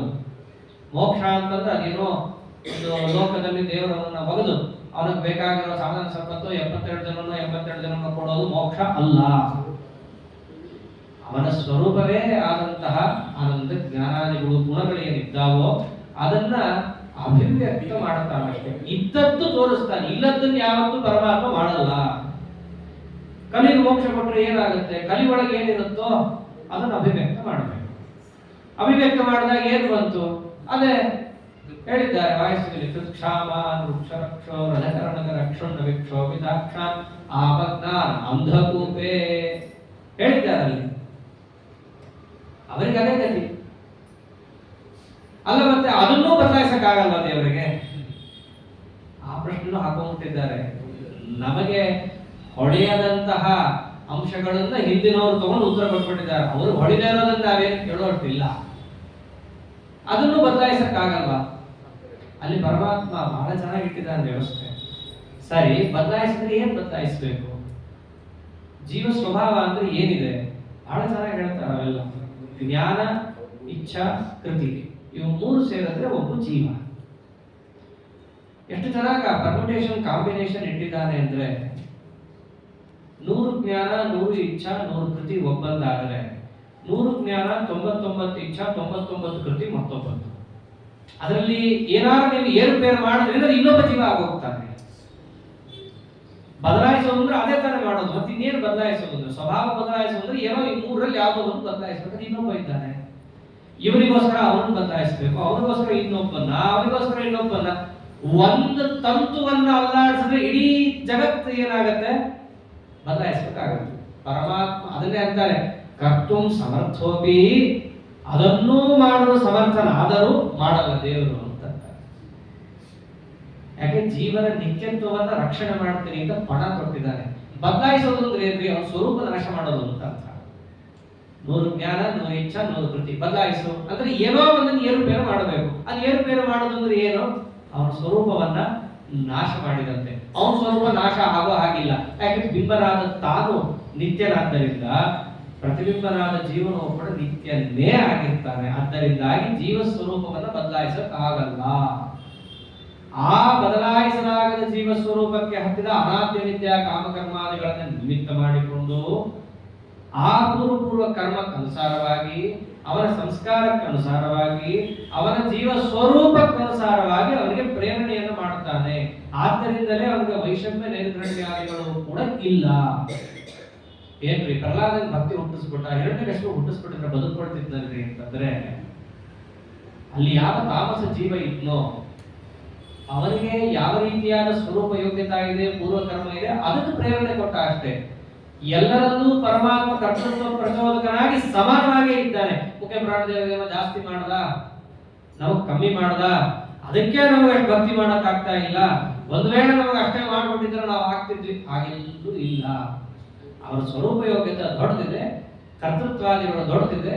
ಪರಮಾತ್ಮ ಪ್ರೇರಣೆ ಮಾಡಿದ್ದಕ್ಕೆ ಅವರಂತ ಅಂತ ದೊಡ್ಡ ದೊಡ್ಡ ಮಹತ್ ಕಾರ್ಯಗಳನ್ನು ಭಗವತ್ ಕಾರ್ಯಗಳನ್ನು ತಗೊಂಡ. ಅದು ಸ್ವರೂಪ ಯೋಗ್ಯತೆ ಇಷ್ಟಿರುತ್ತೆ. ಅವನು ಪ್ರೇರಣೆ ಮಾಡೋದು ಮಾಡದ, ಎಷ್ಟಿತ್ತು ಅಷ್ಟು ಹೊರಗೆ ಬಂತು, ಅಷ್ಟೇ ಸೇವೆಯನ್ನು ತಗೊಂಡ. ಕರ್ತೃತ್ವದಿಂದಾದ ಕರ್ಮಗಳ ಪುಣ್ಯವನ್ನ ಪಾಪವನ್ನ ಅವನಿಗೆ ಹಚ್ಚದ. ತಾನು ಮಾತ್ರ ಚಿಂತಾ ಸಂತಾಪ ಲೇಪೋದ್ಭವ ಮೃತಿಮುಖರ ಅಶೇಷ ದೋಷ ದೂರ ತಾನು ಹಾಗೆ ಇದ್ದಾನೆ. ಆದ್ದರಿಂದ ಭಗವಂತ ತನ್ನ ಸ್ವತಂತ್ರ ಕರ್ತೃತ್ವವನ್ನು ಹೊಂದಿದ್ದರೂ ತನ್ನ ಅಧೀನವಾದ ಜೀವರಲ್ಲಿ ತನ್ನ ಅಧೀನವೇ ಆದ ಕರ್ತೃತ್ವವನ್ನು ಕೊಟ್ಟು ಕೆಲಸ ಮಾಡಿಸಿದರು. ಅದೆಲ್ಲದಕ್ಕೂ ತಾನೇ ಪ್ರೇರಕನಾದರೂ ಕೂಡ ತನಗೆ ಯಾವುದೇ ರೀತಿಯಾದಂತಹ ಫಲದ ಅಪೇಕ್ಷೆ ಆಗಲಿ, ಸಂಬಂಧ ಆಗಲಿ, ಬದ್ಧಾದಿಗಳಾಗಲಿ, ವಿಧಿ ನಿಷೇಧಗಳಾಗಲಿ ಇಲ್ಲವಾದ್ದರಿಂದ ಅವನಿಗೆ ಯಾವುದೇ ರೀತಿಯಾದಂತಹ ನಮಾಂ ನಾದತ್ತೆ ಕಸ್ಯಚಿತ್ ಪಾಪಂ ನಚೈವ ಸುಕೃತಂ ವಿಭುಃ ಅಂದ್ರೆ ಎಲ್ಲ ದೇವರೇ ಮಾಡಿಸ್ತಾ ಇದ್ದಾನೆ ಅಂತ ವಾಸ್ತವ. ಅಲ್ರಿ ಇಷ್ಟು ನೀವು ಹೇಳ್ತಾ ಇದ್ದೀರಿ, ನಮ್ಗೆ ಯಾಕೆ ಕಾಣಿಸ್ತಾ ಇಲ್ಲ? ಎಲ್ಲ ಕಡೆಯಲ್ಲೂ ತೇನ ವಿನ ತೃಣಮುಖಿ ಜನತೆ ಅಂತೀರಿ. ಅವನ್ನ ಪ್ರತಿ ಅಲ್ಲಾಡಬೇಕಂದ್ರೂ ಅವನೇ ಬೇಕು ಅಂತೀರಿ, ನಾವು ಮಾತಾಡ್ಬೇಕಂದ್ರೂ ಅವನೇ ಬೇಕು. ಸುತ್ತಮುತ್ತಲು ಅವನೇ ಇದ್ರು, ಅವನ ಕರ್ತೃತ್ವವೇ ನಮ್ಮಲ್ಲಿ ನಿಂತು ಮಾಡಿಸ್ತಾ ಇದ್ರು, ನಮಗೆ ಆ ಕಡೆ ಕಾಣಿಸ್ತಾ ಇಲ್ಲ. ಕಾಣಿಸ್ಬೇಕಲ್ಲ, ಗೊತ್ತಾಗಬೇಕಲ್ಲ. ಹೋಗಿ ನಮ್ಮ ಮನಸ್ಸು ಕದಾಪಿ ಯಾಕೆ ಬರ್ತಿಲ್ಲ ಅಂತ ಕಾರಣ ಕೊಡ್ತಾನೆ. ಅಜ್ಞಾನೇನಾವೃತಂ ಜ್ಞಾನಂ ತೇನ ಮುಹ್ಯಂತಿ ಜಂತವಃ. ಆ ಕರ್ತೃತ್ವಾದಿಗಳ ಜ್ಞಾನ ಯಾವಾಗ ಆಗುತ್ತೆ ಅಂದ್ರೆ ನಮ್ಗೆ ಅಪರೋಕ್ಷ ಜ್ಞಾನ ಆದಾಗ ಆಗುತ್ತೆ. ಅಪರೋಕ್ಷ ಜ್ಞಾನಿಗಳು ಅದಕ್ಕೆ ನೋಡ್ತಾ ಇರ್ತಾರೆ. ಅವ್ರು ಸುಮ್ಮನೆ ನಂತರ ಕಾಟಾಚಾರಕ್ಕೆ ಅಹಂಕರ್ತ ಹರಿಕರ್ತ ಅಂತ ಹೇಳ್ತಿರಲ್ಲ, ಅವರದನ್ನ ಸಾಕ್ಷಾತ್ಕರಿಸಿಕೊಂಡು ಸಾಕ್ಷೀಕರಿಸಿ ಹೌದು ಇದೆ ಅಂತ ಹೇಳಿ ಮನಮುಟ್ಟಿ ಒಪ್ಪಿ ಮಾತಾಡ್ತಿರ್ತಾರೆ. ಅದಕ್ಕೆ ಯಾರಾದರೂ ಕೂಡ ಪರಮಾತ್ಮನ ಬಗ್ಗೆ ಯದ್ವತ್ತ ಮಾತಾಡಿದ್ರೆ ಮೊದಲು ಅವರೇ ಹೋಗ್ತಾರೆ. ದುರ್ವಾದಿಗಳನ್ನ ಕಂಡ್ರೆ ಯಾಕೆ ಕೆಂಡ ಕಾರ್ತಾ ಇದ್ರು? ಅಲ್ಲೋ ಯಾವ ಭಗವಂತನ ಕರ್ತೃತ್ವ ಸತ್ಯವಾಗಿದೆ, ಪಾರಮಾರ್ಥಿಕವಾಗಿದೆ, ನಾನ್ ನೋಡ್ತಾ ಇದ್ದೀನಿ ದಿನ. ಅಂತಹದ್ದನ್ನ ನೀನು ಇಲ್ಲ, ಸುಳ್ಳು, ವ್ಯಾವಹಾರಿಕ, ಅದು ಇದು ಅಂತ ಮಾತಾಡ್ತಿಯಲ್ಲ, ಅದು ಹೆಂಗ್ ಮಾತಾಡ್ತೀನಿ ನೀನು? ಯಾವ ಅಪರೋಕ್ಷ ಜ್ಞಾನಿಗಳಿಗೂ ತಮ್ಮ ಬೈದ್ರೆ ದುಃಖವೇ ಆಗ್ತಾ ಇರಲಿಲ್ಲ. ನನ್ನ ಬೈಲಿ ಬಿಡು, ಬಯಸ್ಕೊಳಕ್ಕೆ ಹುಟ್ಟಿದ್ದೀನಿ. ಅವ್ರು ಯಾವತ್ತೂ ತಮ್ಮ ನಿರ್ದೋಷತ್ವವನ್ನ ಸಮರ್ಥನೆ ಮಾಡ್ಕೊಳಕ್ ಹೋಗ್ಲೇ ಇಲ್ಲ. ಅವ್ರು ಯಾರ ನಿರ್ದೋಷತ್ವವನ್ನು ಹೇಳಿ ಹೊರಟಿದ್ದು? ನಾರಾಯಣಂ ಗುಣೈಸ್ಸರ್ವೇ ಉದೀರ್ಣಂ ದೋಷವರ್ಧಿತಂ. ನಮ್ಮಲ್ಲಿ ಏನೋ ಒಂದು ದೋಷ ಇರುತ್ತೆ, ಹೆಚ್ಚು ಕಡಿಮೆ ಇದ್ದೇ ಇರುತ್ತೆ. ನೀನು ಏನೋ ಒಂದು ದೋಷ ಇದೆ ಅಂತ ತಾನೇ ಹೇಳ್ತಿರೋದು. ನಾನು ಯಾಕೆ ನನ್ನ ನಿರ್ದೋಷಕ್ಕೂ ಸಮರ್ಥನೆ ಮಾಡಿಕೊಳ್ಳಿ? ಕಾಲ ವ್ಯರ್ಥ. ಭಗವಂತನಿಗೆ ನೀ ಏನಾರು ಅಂದಿ, ಬಾ ಏನ್ ಮಾತಾಡ್ತೆ, ಬಾ ನೋಡ್ತೀನಿ ಅಂತ. ಅದಕ್ಕೆ ಭಾಗವತದಲ್ಲಿ ಹೇಳ್ಬೇಕಾದ್ರೆ ಏನಂತಿದ್ದು ಕೃಷ್ಣ, ಈ ಸನತ್ಕುಮಾರರು ಅಥವಾ ಸನಕಾಲಿಗಳು ಶಾಪ ಕೊಟ್ಟಾಗ ದೇವರಂತ ಏ ಬ್ರಾಹ್ಮಣ ಮೈಧಿಯಾಕ್ಷಿಪದರ್ಚಯಂತೆ ದುಷ್ಯಂತದ ಸ್ಮಿತ ಸುಧೋಕ್ಷಿತ ಪದ್ಮವಕ್ತ್ರಾಹ. ನಿಮ್ಮನೆಗೆ ಬ್ರಾಹ್ಮಣರು ಬಂದ್ರೆ ಅವರನ್ನು ಸ್ವಾಗತ ಮಾಡ್ರಿ. ಸ್ವಾಮಿ ಬೈತಾರಲ್ಲ ಅವ್ರು ಬ್ರಾಹ್ಮಣರು ಮನೆಗೆ ಬಂದ್ರೆ, ಏನ್ ಬೈತಾರೆ? ಮಡಿ ಮೇಲೆ ಸರಿ ಇಲ್ಲ ಅಂತ ಬೈತಾರೆ. ಬೈತಾರಲ್ಲ, ದೇವರೇನಂದ? ಮೈಧಿಯಾಕ್ಷಿಪತಃ ಅರ್ಚಯಂತೆ. ಒಂದು ವೇಳೆ ಪರಮಾತ್ಮನಲ್ಲಿ ಬುದ್ಧಿ ಇಟ್ಟು ಪರಮಾತ್ಮನಿಗೆ ನೀನೇನಾದ್ರೂ ಅಪಚಾರ ಮಾಡ್ತಿದ್ರೆ ಅವನಿಗೆ ಅಪಚಾರ ಮಾಡ್ತಿಯಲ್ಲ ಅಂತ ಅವ್ರೇನಾದ್ರೂ ಬೈಸ್ಕೋ. ಅದು ಬಿಟ್ಟು ನನ್ನನ್ನೇ ಬೈತಿದ್ರೆ, ದೇವರನ್ನು ಬೈತಿದ್ರೆ ಅಂತ ಬ್ರಾಹ್ಮಣನ ಕರಿಬೇಡ. ನೀವು ಬೈತಿದ್ರೆ ಹೆಂಗ್ ಕರೆಯೋದು ಅಂತಂದ್ರೆ ಇಷ್ಟೇ ವ್ಯತ್ಯಾಸ ತೋರಿಸ್ದ. ನನಗೋಸ್ಕರ ನಿನ್ನನ್ನು ಬೈದ್ರೆ ಬೈಸ್ಕೋ, ನನ್ನನ್ನು ಬೈತಿದ್ರೆ ಸೇರಿಸ್ಬೇಡ ಅವನ್ನ, ಇದನ್ನ ಹೇಳಿದ್ದ. ಆದ್ದರಿಂದ ಜ್ಞಾನಿಗಳು ಎಲ್ಲಾದರೂ ಕೂಡ ಕೋಪವನ್ನು ತೋರಿಸಿದ್ರೆ ಯಾಕೆ ತೋರಿಸಿರ್ತಾರೆ? ಭಗವಂತನಿಗೆ ದ್ವೇಷ ಮಾಡ್ತಿದೆ ಅದಕ್ಕೆ ತೋರಿಸಿರ್ತಾರೆ. ಎಲ್ಲಾದರೂ ಕೂಡ ಆಧಾರ ಮಾಡಿದ್ರೆ ಏನಂತ ಆಧಾರ ಮಾಡ್ತಿರ್ತಾರೆ? ಪರಮಾತ್ಮನಿಗೆ ಸಂಬಂಧಪಟ್ಟಂತಹ ಕ್ರಿಯಾಕಲಾಪಗಳಿಂದ ಆಗ್ತಾ ಇದೆ ಅಂತ ಆಧಾರ ಮಾಡ್ತಿರ್ತಾರೆ. ಆದ್ದರಿಂದ ಅವ್ರಿಗೆ ಎಲ್ಲ ಕಡೆಯಲ್ಲೂ ಯಾರು ಕಾಣಿಸ್ತಿರ್ತಾರೆ? ಪರಮಾತ್ಮ, ಪರಮಾತ್ಮನ ಕರ್ತೃತ್ವ, ಅದನ್ನೇ ನೋಡ್ತಿರ್ತಾರೆ. ಅದಕ್ಕೇನಾದ್ರೂ ನೀವು ಸ್ವಲ್ಪ ಅಪಲಾಪ ಮಾಡಿದ್ರೆ, ಅದಕ್ಕೆ ಯಾರಾದ್ರೂ ಕೂಡ ಅಹಂಕಾರದಿಂದ ಮಾತಾಡೋದು ಶಾಪ ಕೊಟ್ಬಿಡ್ತಾ ಇದ್ರು. ನಾ ಮಾಡಿದೆ ನೋಡ್ರಿ, ನಾ ಪೂಜೆ ಮಾಡಿದೆ ನೋಡ್ರಿ, ಇದ್ರದ್ದು ಇನ್ನೊಂದು ಅದೇ ಆಡಲ್ಲ. ನಾ ಪೂಜೆ ಮಾಡ್ತಾ ಇದ್ದೀನಿ ಎಂತಿತ್ತು? ಮೊದಲನೇದ ಕರ್ತೃತ್ವ ಧ್ಯಾಸನೇ ತಪ್ಪು. ಪರಮಾತ್ಮ ಮಾಡಿಸ್ತಾ ಇದ್ದಾನೆ. ಯಾವಾಗ ಭಗವತ್ ಸ್ಮರಣೆ ಬರುತ್ತೋ ಅಂತ ಕೆಲಸ ಅವನಿಂದ ಆಗ್ತಾನೆ ಇರಲಿಲ್ಲ. ಅವಾಗ ಪರಮಾತ್ಮ ಎಲ್ಲಿರ್ತಾನೆ, ಎಲ್ಲ ಒಂದು ಸನ್ನಿಧಾನ ಇರುತ್ತೆ, ಯಾರು ಉತ್ತಮಾಧಿಕಾರಿಗಳು, ಯಾವ್ದು ಅಧಮಾಧಿಷ್ಠಾನ, ಎಲ್ಲ ಅವನಿಗೆ ಗೊತ್ತಾಗ ಹೋಗೋದು. ಅದು ಮರ್ತಿದ್ದ. ದೇವರನ್ನು ಮರ್ತಿದ್ದಕ್ಕೆ, ಕರ್ತೃತ್ವಾದಿಗಳನ್ನು ಸರಿಯಾಗಿ ತಿಳ್ಕೊಳ್ಳದೆ ಇದ್ದದ್ದಕ್ಕೆ ನಿನಗೆ ಆ ಯಾವ ಜನ್ಮ ಬೇಕಲ್ಲಿ ಹಾಕ್ತಿದ್ದೀನಿ. ಎಲ್ಲ ಪಾಪ ದಿನ ಮಾಡೋದೇ ನಾವು. ಮಾತಿದ್ರೆ ಸಾಕು. ನಾವು ಉಪನ್ಯಾಸ ಕೇಳಿದ್ವಿ ಇವತ್ತು ಅಂತ, ನಾನಿವತ್ತು ಈ ವಿಷಯ ಹೇಳಿದೆ ಅಂತ ಅನ್ನೋದು, ಇದನ್ನ ಕೇಳಿ ನಾನಿಷ್ಟು ಅನುಸಂಧಾನ ಮಾಡಿದೆ ಅನ್ನೋದು ಎಷ್ಟು ವಿರುದ್ಧ. ಪರಮಾತ್ಮನೇ ಎಲ್ಲ ಮಾಡಿಸ್ತಾ ಇದ್ದಾನೆ ಅನ್ನೋದನ್ನ ಕೇಳಿ ನಾನು ಮಾಡಿದೆ ಅಂದ್ರೆ ಮಾಡಿದ ವಿಷಯದಲ್ಲಿ ಸ್ವಾತಂತ್ರ್ಯದ ಅನುಸಂಧಾನ ತಪ್ಪು. ಪರಮಾತ್ಮ ಸ್ವತಂತ್ರ ಅನ್ನೋ ಅನುಸಂಧಾನ ಇಟ್ಕೊಂಡು ನೀವೆಲ್ಲ ಮಾಡ್ರಿ, ಅದು ಸರಿ. ಆದ್ದರಿಂದ ಕರ್ಮಯೋಗ ಬರೀ ಕೆಲಸ ಮಾಡೋದಷ್ಟೇ ಅಲ್ಲ, ಅದರ ಹಿನ್ನೆಲೆಯಲ್ಲಿ ಈ ಅನುಸಂಧಾನ ಇದ್ದಾಗ ಅದು ನಿಮಗೆ ಮೋಚಕ. ಅದಿಲ್ಲದಿದ್ದರೆ ನಿಮಗೆ ಅಷ್ಟೇ ಬಂಧಕ. ಈ ಜ್ಞಾನ ಬರಲ್ವಲ್ಲ ಅಂತಂದ್ರೆ ಯಾಕೆ ಬರಲ್ಲ ಗೊತ್ತೇನೋ? ಅಪರೋಕ್ಷವಾದಾಗ ಅದು ಗೊತ್ತಾಗೋದು. ಆ ಒಂದು ಜ್ಞಾನವನ್ನ ಅಜ್ಞಾನ ಮುಚ್ಚಿಟ್ಬಿಟ್ಟಿದೆ. ಅದಕ್ಕೋಸ್ಕರವಾಗಿ ಏನಾಗುತ್ತೆ? ತತ್ರ ಮುಹ್ಯಂತಿ ಜಂತವ. ಅದಕ್ಕೆ ದೇವರೇನಂದ, ಆ ಅಜ್ಞಾನವನ್ನ ಕಳ್ಕೊಳ್ಳಕ್ಕೆ ಯಾರು ಪ್ರಯತ್ನ ಪಡಲ್ವೋ ಅವರೆಲ್ಲ ಪ್ರಾಣಿಗಳು, ಜಂತು ಅಂದ್ಬಿಟ್ಟ. ಒಂದರ್ಥದಲ್ಲಿ ಜೀವರಾಶಿಗಳು ಅಂತ ಅರ್ಥ. ಆ ಜಂತು ಅನ್ನೋ ಶಬ್ದಕ್ಕೆ ಅಷ್ಟು ಮಹತ್ವ ಇದೆ. ಜೀವಾಹ ಅಂತರ್ಲಿಲ್ಲ, ಏನದು? ಜಂತುಗಳು. ಅಂದ್ರೆ ನೀವೆಲ್ಲ ಈ ಶರೀರವನ್ನ, ಮನುಷ್ಯ ಶರೀರವನ್ನು ಹೊತ್ಕೊಂಡ್ ಬಂದಿರೋದು ಈ ಜ್ಞಾನದ ಮೇಲೆ ಆವರಕವಾಗಿರುವ ಅಜ್ಞಾನವನ್ನ ಕಿತ್ತಾಗಿ ಎಲ್ಲ ಕಡೆಯಲ್ಲೂ ಆ ಪರಮಾತ್ಮನ ಕರ್ತೃತ್ವವನ್ನು ಚಿಂತನೆ ಮಾಡ್ಲಿ ಅಂತ. ಅದು ಬಿಟ್ಟು ಹಂಗೆ ಇರ್ತೀನಿ, ತಿಂತೀನಿ, ಉಣ್ತೀನಿ, ಬಂದಷ್ಟು ಬರಲಿ, ಹೋದಷ್ಟು ಹೋಗ್ಲಿ ಅಂತಿದ್ರೆ ದೇವರೇನಂದ? ತತ್ರ ಮುಖ್ಯಂತಿ ಜಂತವ ಮನುಷ್ಯ ರೂಪೇಣ ಮೃಗಾಶ್ಚರಂತಿ. ಅಷ್ಟೇ, ಅದನ್ನೇ ಹೇಳಿದ್ದ. ಆದ್ದರಿಂದ ಆ ಅಜ್ಞಾನವನ್ನು ಕಳ್ಕೋಬೇಕು. ಅದಕ್ಕೆ ಅರ್ಜುನ ಕೇಳಿದ, ಇದೇನು ಸ್ವಾಮಿ ಉಲ್ಟಾ ಹೇಳ್ತಾ ಇದ್ದೀಯ? ಜ್ಞಾನ ಅಜ್ಞಾನವನ್ನ ಕಳೆಯುತ್ತೆ ಅಂತಂತ್ಯ, ಇನ್ನೋಡಿದ್ರೆ ಜ್ಞಾನವನ್ನೇ ಅಜ್ಞಾನ ಮುಚ್ಚಿಟ್ಬಿಟ್ಟಿದೆ ಅಂತಂತ್ಯ. ಏನ್ ಮಾತಾಡ್ತಾ ಇದೆಯಾ ನೀನು? ಕರ್ಮಯೋಗ, ಕರ್ಮ ಸನ್ಯಾಸವನ್ನು ಮಾಡಿ ಜ್ಞಾನ ಪಡ್ಕೋಬೇಕು ಅಂತ್ಯ, ಆ ಜ್ಞಾನದಿಂದ ಅಜ್ಞಾನ ಹೋಗಬೇಕು ಅಂತ್ಯ. ಆದ್ರೆ ಈಗೇನು ಹೇಳಿದ್ ನೀನು? ಆ ಜ್ಞಾನವನ್ನೇ ಅಜ್ಞಾನ ಮುಚ್ಚಿಟ್ಬಿಟ್ಟಿದೆ ಅಂತ್ಯ. ಇದೇನಿದು? ಪರಸ್ಪರ ವಿರುದ್ಧ ಇದೆ. ಕೃಷ್ಣ ಅಂದ, ಜ್ಞಾನೇನ ತದಜ್ಞಾನಂ ಯೇಷಾಂ ನಾಶಿತಮಾತ್ಮನಃ ತೇಷಾಂ ಆದಿತ್ಯವತ್ ಜ್ಞಾನಂ ಪ್ರಕಾಶಯತಿ ತತ್ಪರಂ. ಅರ್ಜುನ, ನಾನು ಹೇಳಿದ ಸರಿಯಾಗೇ ಇದೆ, ಪೂರ್ಣ ಕೇಳಿದೆ, ಆಕ್ಷೇಪ ಮಾಡಬೇಡ. ಜ್ಞಾನಕ್ಕೆ ಅಜ್ಞಾನದ ಆವರಣ ಇದೆ ಅನ್ನೋದು ಸತ್ಯ. ಆ ಆವರಣವನ್ನ ತೆಗೆಯಬಲ್ಲ ಜ್ಞಾನ ಯಾವುದು ಗೊತ್ತೇನೋ? ಒಳಗಿರೋದಲ್ಲ, ಇನ್ನೊಂದಿದೆ ಜ್ಞಾನ, ಅದು ಬೇಕು. ಯಾವುದದು ಜ್ಞಾನ? ಅದೇ ಪರೋಕ್ಷ ಜ್ಞಾನ ಅಂತ ಕರೀತಾರೆ, ಅಥವಾ ವೃತ್ತಿ ಜ್ಞಾನ ಅಂತ ಕರೀತಾರೆ. ಮನುಷ್ಯ ಶರೀರವನ್ನು ಕೊಟ್ಟಾಗ ನಮಗೆ ಯೋಗ್ಯವಾದ ಗುರುಗಳನ್ನ ದೇವರು ಏನು ಒದಗಿಸ್ತಾನೋ ಅವರ ಹತ್ತಿರ ಹೋಗಿ ಭಗವದ್ ವಿಷಯಕವಾದ ಜ್ಞಾನವನ್ನ ನಾವು ಏನು ಪಡಿತಿರ್ತೀವಲ್ಲ, ಆ ಜ್ಞಾನ, ಈ ಒಂದು ಆವರಕವಾದ ಅಜ್ಞಾನ ಏನಿರುತ್ತೆ, ಪ್ರತಿಯೊಂದು ವಿಷಯವನ್ನ ಕೇಳ್ತಾ ಇದ್ದಾಗೂ ಅದು ಕಿವಿ ಒಳಗೆ ಹೋಗಲ್ಲ. ಅದು ಎಲ್ಲಿ ಹೋಗುತ್ತಲ್ಲ ಅಸ್ತ್ರ ರೂಪವಾಗಿ ಆ ಆವರಕವಾದ ಅಜ್ಞಾನವೇ ಪ್ರಹಾರ ಮಾಡುತ್ತದೆ. ಆದ್ದರಿಂದ ಪರೋಕ್ಷ ಜ್ಞಾನದಿಂದ ಆ ಆವರಕವನ್ನ ನೀನು ಏನು ಮಾಡಬೇಕು? ತೆಗಿಬೇಕು. ಅದು ಒಂದೊಂದೇ ತೂತು ಬೀಳುತ್ತೆ. ತೂತು ಬಿದ್ದಾಗ ಒಳಗೇನಿದೆ ಗೊತ್ತೇನೋ? ಸೂರ್ಯನಂತೆ ಇರುವ ಜ್ಞಾನ ಇದೆ. ಆದಿತ್ಯವಜ್ಞಾನ. ಒಂದು ತೂತು ಬಿದ್ದರೂ ಸಾಕು, ಪ್ರಕಾಶ ಹೊರಗೆ ಚಿಮ್ಮುತ್ತೆ.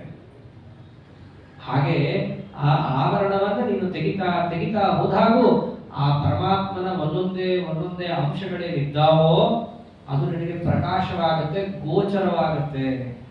ಯಾವತ್ತೋ ಒಂದಿನ ಮಾಡ್ತೀನಿ ಆಗ್ಲಿ, ದಿನ ಮಾಡ್ತೀನಿ ಇದ್ದೀವಲ್ಲ, ಯಾಕಾಗಲ್ಲ? ಮತ್ತೆ ದೇವರೇನು ಹೇಳಿದ್ದು? ಆವರ್ಕವಾದ ಅಜ್ಞಾನವನ್ನು ತೆಗಿಬೇಕು ಅಂದ್ರೆ ಪಾಠ ಪ್ರವಚನವನ್ನು ಮಾಡು, ಶ್ರವಣ ಮರಣ ನಿಧಿಧ್ಯಾಸನವನ್ನು ಮಾಡು. ಆ ಒಂದು ಜ್ಞಾನ ನಿಮ್ಮ ಅಜ್ಞಾನವನ್ನು ಕಳೆಯುತ್ತೆ. ಅದು ಕಳೀತು ಅಂತಂದ್ರೆ ನಿಮ್ಮ ಒಳಗಿರುವಂತಹ ಜ್ಞಾನ ಬರುತ್ತೆ. ದಿನ ಮಾಡ್ತಿದ್ದೀವಲ್ಲ ಕೃಷ್ಣ, ಯಾರು ಹೇಳಿದ್ ಮಾಡ್ತಿಲ್ಲ ಅಂತ? ನಮ್ಗೆ ಯಾಕೆ ಯಾರು ಬರ್ತಿಲ್ವಲ್ಲ? ಅದಕ್ಕಂದ ತದ್ಬುದ್ಧಯ ತದ ಆತ್ಮಾನಃ ತನ್ನಿಷ್ಠಾಸ್ತತ್ಪರಾಯಣಾಃ ಗಚ್ಚಂತಿ ಅಪುನರಾವೃತ್ತಿಂ ಜ್ಞಾನ ನಿರ್ಧೂತ ಕಲ್ಮಷಾಃ. ತದ್ಬುದ್ಧಯ ಯಾವತ್ತೋ ಒಂದಿನ ಹೋಗಿ ಕೇಳಿದ್ರು ಆಗಲ್ಲ, ಅಥವಾ ಹೆಂಗೋ ಹೋಗಿ ಕೇಳಿದ್ರು ಆಗಲ್ಲ. ಹೆಂಗ್ ಕೇಳಬೇಕು? ರಾಯರು ತಿಳಿಸ್ತಾರೆ, ಓಂ ಆವೃತ್ತಿ ಅಸಕೃತ ಉಪದೇಶ ಓಂ. ಯಾವತ್ತೋ ಒಂದಿನ ಹೋಗಿ ಹೆಂಗೋ ಒಂದು ಕೂತ್ಕೊಂಡು ಕೇಳಿದೆ ನನಗೆ ಬರಲಿ ಅಂದ್ರೆ ಬರಲ್ಲ, ಸುತರಾಂ ಬರಲ್ಲ, ಇದ್ದದು ಹೋಗ್ಬಿಡುತ್ತೆ ಹಂಗೇನಾದ್ರು ಮಾಡಿದ್ರೆ. ಹೆಂಗ್ ಕೇಳಬೇಕು? ತದ್ಬುದ್ಧಯ, ಆ ಪರಮಾತ್ಮ ಹೇಗೆ ಹೇಳಿದ್ದಾನೋ ಹಾಗೆ ಆ ಪರಮಾತ್ಮನ ಉಪದೇಶವನ್ನ ಪ್ರತಿನಿತ್ಯ ಮಾಡಬೇಕು. ಪ್ರತಿನಿತ್ಯ ಮಾಡಿದ್ವಲ್ಲ, ಮುಗಿತಲ್ಲ, ಸುಧಾಮಗಳಾಯ್ತು, ಆಮೇಲೆ ಏನು? ಆವೃತ್ತಿ ಅಸಕೃತ್ ಉಪದೇಶ. ಇನ್ನೊಂದ್ಸರ್ತಿ ಕೇಳು, ಪುನಃ ಕೇಳು, ಆವೃತ್ತಿ ಮಾಡು ಅಂತ ಹೇಳಿದ್ದಾರೆ. ನಾವು ಪ್ರತಿ ಬಾರಿ ಅಥವಾ ಪ್ರತಿ ವರ್ಷ ಭಾಗವತದ ಪೃಷ್ಠಪತಿ ಕೇಳ್ತೀವಿ. ವಾಸ್ತವ ಹೇಳ್ರಿ, ನಿಜವಾಗಿಯೂ ನಾವು ಭಾಗವತ ಪೂರ್ಣ ಕೇಳಿರ್ತೀವ? ನಿಜವಾಗಿಯೂ ಆ ಪ್ರತಿ ಶ್ಲೋಕ ಏನೇನು ಹೇಳಿದೆ, ಒಳಗಿರುವ ಹೇಳಿದ್ದಾರೆ, ಅಧ್ಯಾತ್ಮ ದೀಪಂ ಅಧಿತೀರ್ಷತಾಂ ಸಮೋತ್ಸವ, ಹಾಗೆ ಕೇಳಿದ್ದೀವ? ಹೋಗ್ಲಿ, ಯಾರಾದ್ರೂ ಎದೆ ತಟ್ಟುಕೊಂಡ 18,000 ಭಾಗವತ ಶ್ಲೋಕ ಕೇಳಿದ್ದೀವಿ ಅಂತ ಹೇಳ್ತಾರ? ಮತ್ತೆ ನಾವು ಮಾಡೇ ಇಲ್ಲ. ದಿನಾ ಕೇಳ್ತೀವಿ, ಪ್ರತಿ ವರ್ಷ ಭಾಗವತ ಕೇಳ್ತೀವಿ, ಎಲ್ಲೆಲ್ಲ ಆಚಾರ್ಯ ಹೇಳ್ತಾರೋ ಸಪ್ತಾಹ ಎಲ್ಲಾ ಕಡೆ ಹೋಗಿ ಕೂತು ಕೇಳಿರ್ತೀವಿ, ಖಂಡಿತವಾಗ್ಲೂ ಕೇಳಿರ್ತೀವಿ.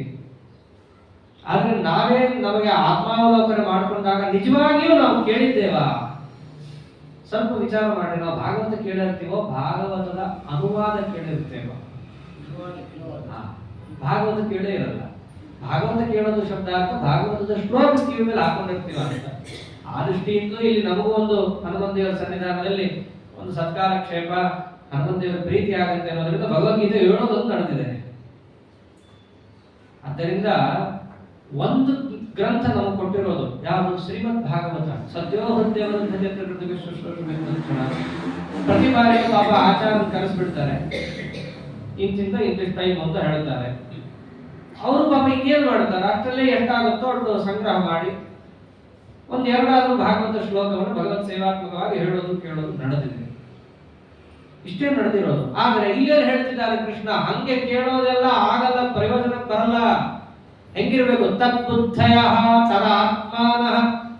ಕೇಳೋದಕ್ಕೊಂದು ವಿಧಿವಿಧಾನ ಇದೆಯಪ್ಪ ಅಂತ. ಹಂಗೆ ಕೇಳಬೇಕು. ಎಷ್ಟು ಕೇಳಬೇಕು, ಯಾವ ರೀತಿ ಕೇಳಬೇಕು? ಅಷ್ಟೆಲ್ಲ ಕೇಳಿ ಮುಗಿಸಿದ್ದೀನಿ ನಾನು, 18,000 ಶ್ಲೋಕವನ್ನ, ಈ ಶಾಸ್ತ್ರವನ್ನು ಮುಗಿಸಿದ್ದೀನಿ ಎಂದು ಬಿಡಂಗಿಲ್ಲ. ಆವೃತ್ತಿ ಅಸಕೃತ ಉಪದೇಶ, ಮತ್ತೆ ಮತ್ತೆ ಕೇಳಬೇಕು. ತೆಂಗಿನಕಾಯಿ ಒಂದ್ಸರ್ತಿ ಹೊಡೆದ್ರೆ ಹೊಡಿಯಲ್ಲ, ಅಜ್ಞಾನ ಹೊಡಿಯುತ್ತೆ. ನಮ್ದು ಹೇಗಿರುತ್ತೆ ಅಂದ್ರೆ, ಇವತ್ತು ಉಪನ್ಯಾಸ ಕೇಳ್ಬಿಟ್ಟಿದ್ರೆ ನಾಳೆ ಹೃದಯದಲ್ಲಿ ದೇವರು ಕಾಣಿಸ್ಕೊಂಡ್ಬಿಡ್ಬೇಕು. ಇದಕ್ಕೆಲ್ಲ ಪರಮಾತ್ಮ ಬರಲೇ ಬೇಡ ಅಂದ್ಬಿಡ್ತಾನೆ. ಹೀಗೆಲ್ಲ ಇದ್ರೆ ಹೇಗಿರ್ಬೇಕು? ತದ್ಬುದ್ಧಯ, ಅಲ್ಲೇ ಮನಸ್ಸಿಟ್ಟು ಬುದ್ಧಿಯನ್ನ ಹಾಕಿ ಅದನ್ನ ಗ್ರಹಿಸಲಿಕ್ಕೆ ನೀನು ಪ್ರಯತ್ನ ಪಡ್ತಾ ಇರಬೇಕು. ಒಂದ್ಸರ್ತಿ ಕೇಳಿದ್ಯಾ ಸಾಲಲ್ಲ, ಮತ್ತೊಮ್ಮೆ ಕೇಳು.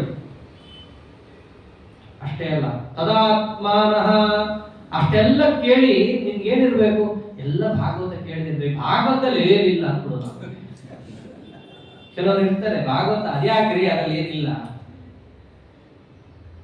ಯಂತ್ರೋದ್ಧಾರಕ ಹನುಮತ್ ಸ್ತೋತ್ರ ಹೇಳ್ರಿ ಕರೆಸಿರ್ತಾರೆ.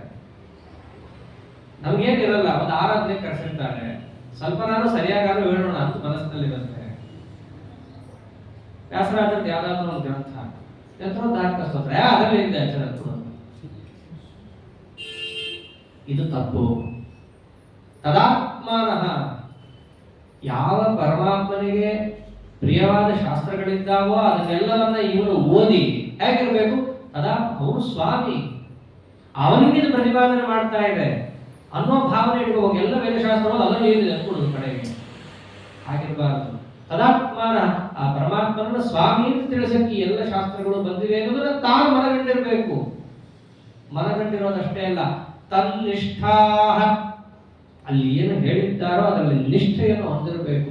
ಅಲ್ಲಿ ವೇದಶಾಸ್ತ್ರಗಳು ಸರಿಯಾಗಿ ಅವನಿಗೇನು ಬದುಕಕ್ಕೆ ಹೇಳಿರ್ತಾವೋ ಹಾಗೆ ಇವನು ಇದಕ್ಕೆ ಪ್ರಯತ್ನ ಪಡಬೇಕು, ಅಲ್ಲಿ ನಿಷ್ಠೆಯನ್ನು ಹೊಂದಿರಬೇಕು. ಅದು ಬಿಟ್ಟು ಅಲ್ಲಿ ಹೇಳಿರ್ತಾರ್ರಿ ಹಂಗೆಲ್ಲ ಎಲ್ಲಿರಕ್ಕಾಗತ್ತೆ ಅಂತೇಳಿ ಉಡಾಫೆ ಹೊಡ್ಕೊಂಡಿರೋದು ತಪ್ಪು. ಅಜ್ಞಾನ ಹೋಗ್ಬೇಕಂದ್ರೆ ಹೇಗೆ ಅಂತ ಹೇಳ್ತಿದ್ದಾನೆ ಪರಮಾತ್ಮ. ಆಮೇಲೆ ತತ್ಪರಾಯಣ, ಪರಮಾತ್ಮನನ್ನೇ ಮುಖ್ಯ ಆಶ್ರಯ. ಇದನ್ನೇ ಹೇಳಿರೋದು ವಿಷ್ಣು ಬ್ರಹ್ಮ ತಥಾದಾತೆ ತೇವಂ ನಿತ್ಯ ಉಪಾಸನಂ ಕಾರ್ಯಂ ಆಪದ್ಯಪಿ. ಬ್ರಹ್ಮ ಮುಂದೆ ಆಚಾರ್ಯ ಎಂದರು ತೇನಯಾತ್ಯ ಪರೋಕ್ಷತ. ಆಗ ಅಜ್ಞಾನ ನಿವೃತ್ತಿಯಾಗಿ ಪರಮಾತ್ಮ ಅನುಗ್ರಹವಾಗಿ ನಿಮ್ಗೆ ಏನಾಗತ್ತೆ, ಅಪರೋಕ್ಷ ಆಗತ್ತೆ.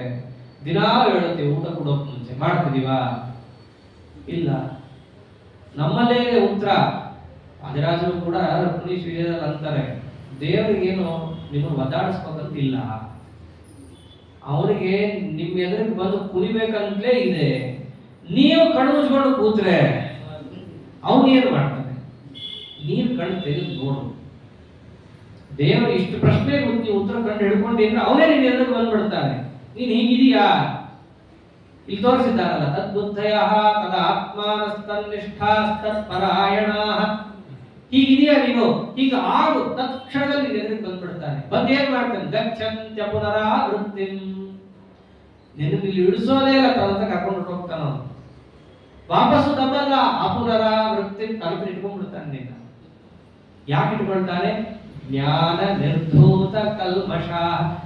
ನೀನು ಸಂಸಾರಕ್ಕೆ ಬೇಕಾದಂತಹ ಏನು ಎಲಿಮೆಂಟ್ಸ್ ಇದೆ, ಅಜ್ಞಾನ ಮುಂತಾದವುಗಳು, ಕಾಮಕ್ರೋಧ, ಅದೆಲ್ಲ ಬಿಟ್ಟಿದ್ದೀಯಲ್ಲ. ಸುಮ್ಮನೆ ನೀನು ಯಾಕೆ ಉಳಿಸ್ಲಿ? ಸಂಸಾರಕ್ಕೆ ಬೇಕಾಗಿರೋ ಅಂಶಗಳಿಲ್ಲ ಅಂದ್ರೆ ಸಂಸಾರ ಯಾಕೆ ಇವನಿಗೆ? ಅಜ್ಞಾನ ಯಾಕೆ ಇವನಿಗೆ? ಜ್ಞಾನದಿಂದ ಅವೆಲ್ಲವನ್ನು ಕಳ್ಕೊಂಡ ಮೇಲೆ ನಿನ್ನನ್ನು ಯಾಕೆ ಅವನನ್ನು ಉಳಿಸ್ತಾನೆ? ಕರ್ಕೊಂಡು ಹೋಗ್ತಾನೆ ದೇವರಿಂದ. ಆದ್ದರಿಂದ ಅಜ್ಞಾನ ಕಳ್ಕೋಬೇಕು, ಪರಮಾತ್ಮನ ಸಾಕ್ಷಾತ್ಕಾರ ಆಗಬೇಕು, ಅವನ ಕರ್ತೃತ್ವವನ್ನು ವ್ಯಾಪ್ತವಾಗಿ ಎಲ್ಲಾ ಕಡೆಯಲ್ಲೂ ಕಂಡು ಅದನ್ನು ಅನುಭವಿಸಬೇಕು ಅಂತಂದರೆ ಹೀಗೆ ನೀನು ಇರ್ಬೇಕು ಅರ್ಜುನ. ಅದು ಬಿಟ್ಟು ನಿನ್ ಕೆಲಸ ನೀ ಬಿಟ್ಟು ಇದು ಮಾಡ ಕೆಳಗೆಸ್ದು ರಥದಿಂದ ಹಿಡಿದು ಓಡೋಗ್ತೀನಿ ಅಂದ್ರೆ ಆಗಲ್ಲ. ನಿನಗೇನು ಮೋಕ್ಷ ತಾನೇ ಬೇಕು, ಅದಕ್ಕೆ ತಾನೇ ಯತ್ಯಾಶ್ರಮ ಅಂತಂದಿದ್ದು. ಇಲ್ಲ ಅಂದ್ರೆ ಸ್ವೇಚ್ಛಾಚಾರ ಪ್ರವೃತ್ತಿಯಲ್ಲಿ ಹೋಗ್ತಾ ಇದ್ದೆ ನೀನು. ಪ್ರಶ್ನೆ ಬಹಳ ಚೆನ್ನಾಗಿದೆ. ನೀನ್ ಯಾಕೆ ಯತ್ಯಾಶ್ರಮಕ್ಕೆ ಹೋಗ್ತೀನಿ ಅಂದಿದ್ದು? ಅದ್ರ ಜ್ಞಾನ ಸಿಗುತ್ತೆ, ದೇವರ ಪ್ರೀತಿಯಾಗಿರೋ ಮಾರ್ಗ ಅಂತ ತಾನೆ. ಅದಲ್ಲ, ನಿನಗೆ ವಿಹಿತವಾದದ್ದು ಕರ್ಮಯೋಗ ಇಲ್ಲಿ ಮುಖ್ಯವಾಗಿದೆ. ಅದರ ಹಿನ್ನೆಲೆಯಲ್ಲಿ ಕರ್ತೃತ್ವ ಚಿಂತನೆ ಹೇಗಿರಬೇಕು ಅನ್ನೋದು ಮುಖ್ಯವಾಗಿದೆ. ಅದಕ್ಕೆ ಹೇಳ್ತಾ ಇದ್ದಾನೆ ಪರಮಾತ್ಮ. ಹೀಗೆ ಆ ಅಪರೋಕ್ಷ ಜ್ಞಾನವನ್ನು ಪಡೆಯಕ್ಕೆ ಇಷ್ಟು ದಾರಿ ಇದೆಯಲ್ಲ, ಇದ್ರ ಜೊತೆಗೆ ಇನ್ನೊಂದು ಬೇಕು ಅಂತ. ಯಾವುದು? ಪರಮಾತ್ಮನ ಕರ್ತೃತ್ವವನ್ನು ಎಲ್ಲ ಕಡೆ ಕಾಣುವಾಗ ಸಾಮಾನ್ಯವಾಗಿ ಮನಸ್ಸಿನಲ್ಲಿ ಏನು ಬರುತ್ತೆ? ಆಚಾರ ಕಡೆಯಿಂದ ಕೇಳಿಸ್ತಿದ್ದಾರೆ ಅಂದ್ರೆ ಬಹುಶಃ ಆಚಾರ ಜಾಸ್ತಿ ಇರಬೇಕು, ನಮ್ಮಿಂದ ಇಷ್ಟು ಮಾಡ್ತಿಲ್ಲ ಅಂತಂದ್ರೆ ದೇವರ ಬಹುಶಃ ಕಮ್ಮಿ ಇರ್ಬೇಕಲ್ಲಿ. ಹಿಂಗೆ ತಿಳ್ಕೋಬಾರ್ದು. ನಿನಗೆ ಅದರ ಸಾಕ್ಷಾತ್ಕಾರ ಆಗಬೇಕಂದ್ರೆ ಎಲ್ಲ ಕಡೆಯಲ್ಲಿರುವ ಪರಮಾತ್ಮ ಸಮಾನವಾಗಿ ಇದ್ದಾನೆ ಅಂತ ತಿಳ್ಕೋಬೇಕು. ಹಂಗ ತಿಳ್ಕೊಂಡಾಗಲೇ ಅವನಲ್ಲಿರೋ ಕರ್ತೃತ್ವ ನಿಮಗೆ ಸರಿಯಾಗಿ ಅರ್ಥ ಆಗುತ್ತೆ ಅನ್ನೋದಕ್ಕೋಸ್ಕರ ಹೇಳಿದ್ದೆ. ವಿದ್ಯಾ ವಿನಯ ಸಂಪನ್ನೆ ಬ್ರಾಹ್ಮಣೇ ಕವಿ ಹಸ್ತಿನಿ ಶುನಿ ಚೈವ ಶ್ವಪಾಕೆ ಚ ಪಂಡಿತಾ ಸಮದರ್ಶಿನಃ. ಎಲ್ಲರನ್ನೂ ಸಮಾನವಾಗಿ ನೋಡ್ಬೇಕಂತ ದೇವರು ಹೇಳಿಲ್ಲ. ಯಾಕೆ? ಹಿಂದೆಲ್ಲ ಕೇಳಿದಾಗ ಗೊತ್ತಾಗುತ್ತೆ. ಸುಮ್ಮನೆ ಈ ಶ್ಲೋಕ ನೋಡ್ಬಿಟ್ರೆ ಎಲ್ಲರನ್ನೂ ಸಮಾನವಾಗಿ ನೋಡು ಅಂತ ಕಾಣುತ್ತೆ. ಹಿಂದೆಲ್ಲ ಇಷ್ಟು ಹೇಳಿದ ಮೇಲೆ ದೇವರು ಎಲ್ಲರನ್ನೂ ಸಮಾನವಾಗಿ ನೋಡು ಅಂತ ಹೇಳೋ ಪ್ರಸಕ್ತಿನೇ ಇಲ್ಲ. ಇಲ್ಲಿ ಬಂದಿರೋದು ಯಾವ ಪ್ರಸಕ್ತಿ? ಭಗವಂತನ ಕರ್ತೃತ್ವದ ಪ್ರಸಕ್ತಿ ಬಂದಿದೆ. ಎಲ್ಲ ಕಡೆಯಲ್ಲೂ ಭಗವಂತನ ಕರ್ತೃತ್ವವನ್ನು ನೀನು ಕಾಣಬೇಕಾದ್ರೆ ಹೇಗಿರ್ಬೇಕು ಅನ್ನೋ ಪ್ರಸಕ್ತಿ ಬಂದಿದೆ. ಹಂಗಿದ್ದಾಗ ಎಲ್ಲರೂ ಸಮಾನವಾಗಿ ನೋಡೋದ್ರೆ ಎಲ್ಲಿಗೇನು ಸಂಬಂಧ ರೀ? ಆದ್ದರಿಂದ ಎಲ್ಲ ಕಡೆಯಲ್ಲೂ ದೇವರಿದ್ದಾನೆ. ಅಷ್ಟೇ ಅಲ್ಲ, ಎಲ್ಲ ಕಡೆಯಲ್ಲಿರುವ ಭಗವಂತ ಒಂದೇ ಕಡೆ ಇದ್ದಾನೆ. ಅಂದೇನೆ ಸಂಸ್ಕೃತದಲ್ಲಿ ಸಮಂ, ಎಲ್ಲ ಕಡೆಯಲ್ಲಿರುವ ಪರಮಾತ್ಮ ಸಮಾನ. ಎಲ್ಲರೂ ಸಮಾನ ಅಂತ ಹೇಳಿಲ್ಲ, ಇಲ್ಲಿ ಹೇಳಿಲ್ಲ ಅಷ್ಟೇ. ಎಲ್ಲೆಲ್ಲಿರುವ ಪರಮಾತ್ಮ ಮೇಲ್ನೋಟಕ್ಕೆ ಬೇರೆ ಬೇರೆಯಾಗಿ ಹೊರಗೆ ಕಾಣಿಸ್ತಾರೆ. ವಿದ್ಯಾ ವಿನಯ ಸಂಪನ್ನೇ ಬ್ರಾಹ್ಮಣೇ. ವಿದ್ಯಾ ವಿನಯ ಸಂಪನ್ನನಾದ ಬ್ರಾಹ್ಮಣ, ವಿದ್ಯಾ ವಿನಯ ಸಂಪನ್ನನಲ್ಲದ ಬ್ರಾಹ್ಮಣ ಬೇರೆ ಬೇರೆ ಕಾಣಿಸ್ತಾರೆ. ಮನುಷ್ಯರನ್ನು ತಗೊಂಡ ಆಗ ಅವರಿಬ್ಬರಲ್ಲಿ ಇರುವಂತಹ ಪರಮಾತ್ಮನ ಕರ್ತೃತ್ವ ಸಮ. ಗವಿ ಬ್ರಾಹ್ಮಣನ ತರುವಾಗಿ ಎಲ್ಲ ಕಡೆ ಪೂಜ್ಯ ಸ್ಥಾನವಾಗಿರುವಂತಹ, ಅಥವಾ ಬ್ರಾಹ್ಮಣಕ್ಕಿಂತಲೂ ಹೆಚ್ಚು ಪೂಜ್ಯ ಸ್ಥಾನವಾಗಿರುವಂತಹದ್ದು ಯಾವುದು? ಗವಿ, ಹಸ್ತಿನಿ, ಶುನಿ, ಶ್ವಪಾಕೆ ತಗೊಳ್ತಾರೆ. ನಾಯಿಗೂ ಗೋವಿಗೂ ಮಧ್ಯದಲ್ಲಿ ಒಂದನ್ನು ನಾವು ನಿತ್ಯ ಪೂಜ್ಯ ಸ್ಥಾನ ಅಂತ ಹೇಳಿ ಪೂಜೆ ಮಾಡ್ತೀವಿ, ಇನ್ನೊಂದನ್ನು ನಾವು ಸ್ಪರ್ಶ ಸಹಿತ ಮಾಡಲ್ಲ, ಮುಂದಂದ್ರೆ ಜನರ ಬದಲಾಯಿಸ್ತೀವಿ. ನಾಯಿ ಸಾಕೋದೆಲ್ಲ ಇಲ್ಲ. ದಾಸರಾಯರು ಆಚೆ ಬೈದು ಬಿಟ್ಟಿದ್ದಾರೆ ಅದನ್ನು. ಏನಂತ? ನಾಕೆಂಟು ನಾಯಿಗಳ ಹೇಳಿದ್ದಾರೆ ಅವರು. ಅವ್ರಿಗೆ ಬೇರೆ ಅರ್ಥ ಇರ್ಬೋದು. ಕುರುಡು ನಾಯಿ ಸಂತೆಗೆ ಬಂದಂತೆ ಅನ್ನೋ ನಾಯಿಗಳನ್ನ ಸಾಕಿದ್ದೀನಿ ಸ್ವಾಮಿ.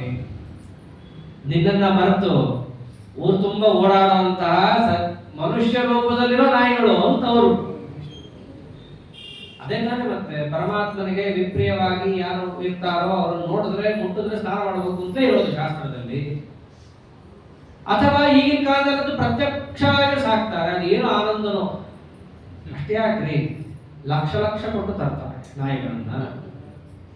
ಪುಂಗ್ನೂರು ಹಸು ತಂದು ಇಟ್ಕೊಳ್ಳಿ, ಅಷ್ಟು ಕೊಡೋದಿದ್ರೆ ನಿಮ್ಗೇನಪ್ಪ ಮನೆಯಲ್ಲಿ ಹುಡುಗ ಇಟ್ಕೊಂಡು ಸಾಕ್ಬೇಕಾ? ಹಸು ಇದೆ, ಒಳ್ಳೆ ಪುಂಗ್ನೂರು ಹಸು ಇದೆ, ಹಸುನೇ ಸಾಕ್ರಿ, ಅದೇನೋ ತ್ರಾಸ ಕೊಡಲ್ಲ, ನಿಮ್ ಸುತ್ತಮುತ್ತಲೇ ಓಡಾಡತ್ತೆ. ನಾಯಿಗಿಂತ ಹೆಚ್ಚು ಪ್ರೀತಿ ಮಾಡುತ್ತೆ ನಿಮ್ಮನ್ನ.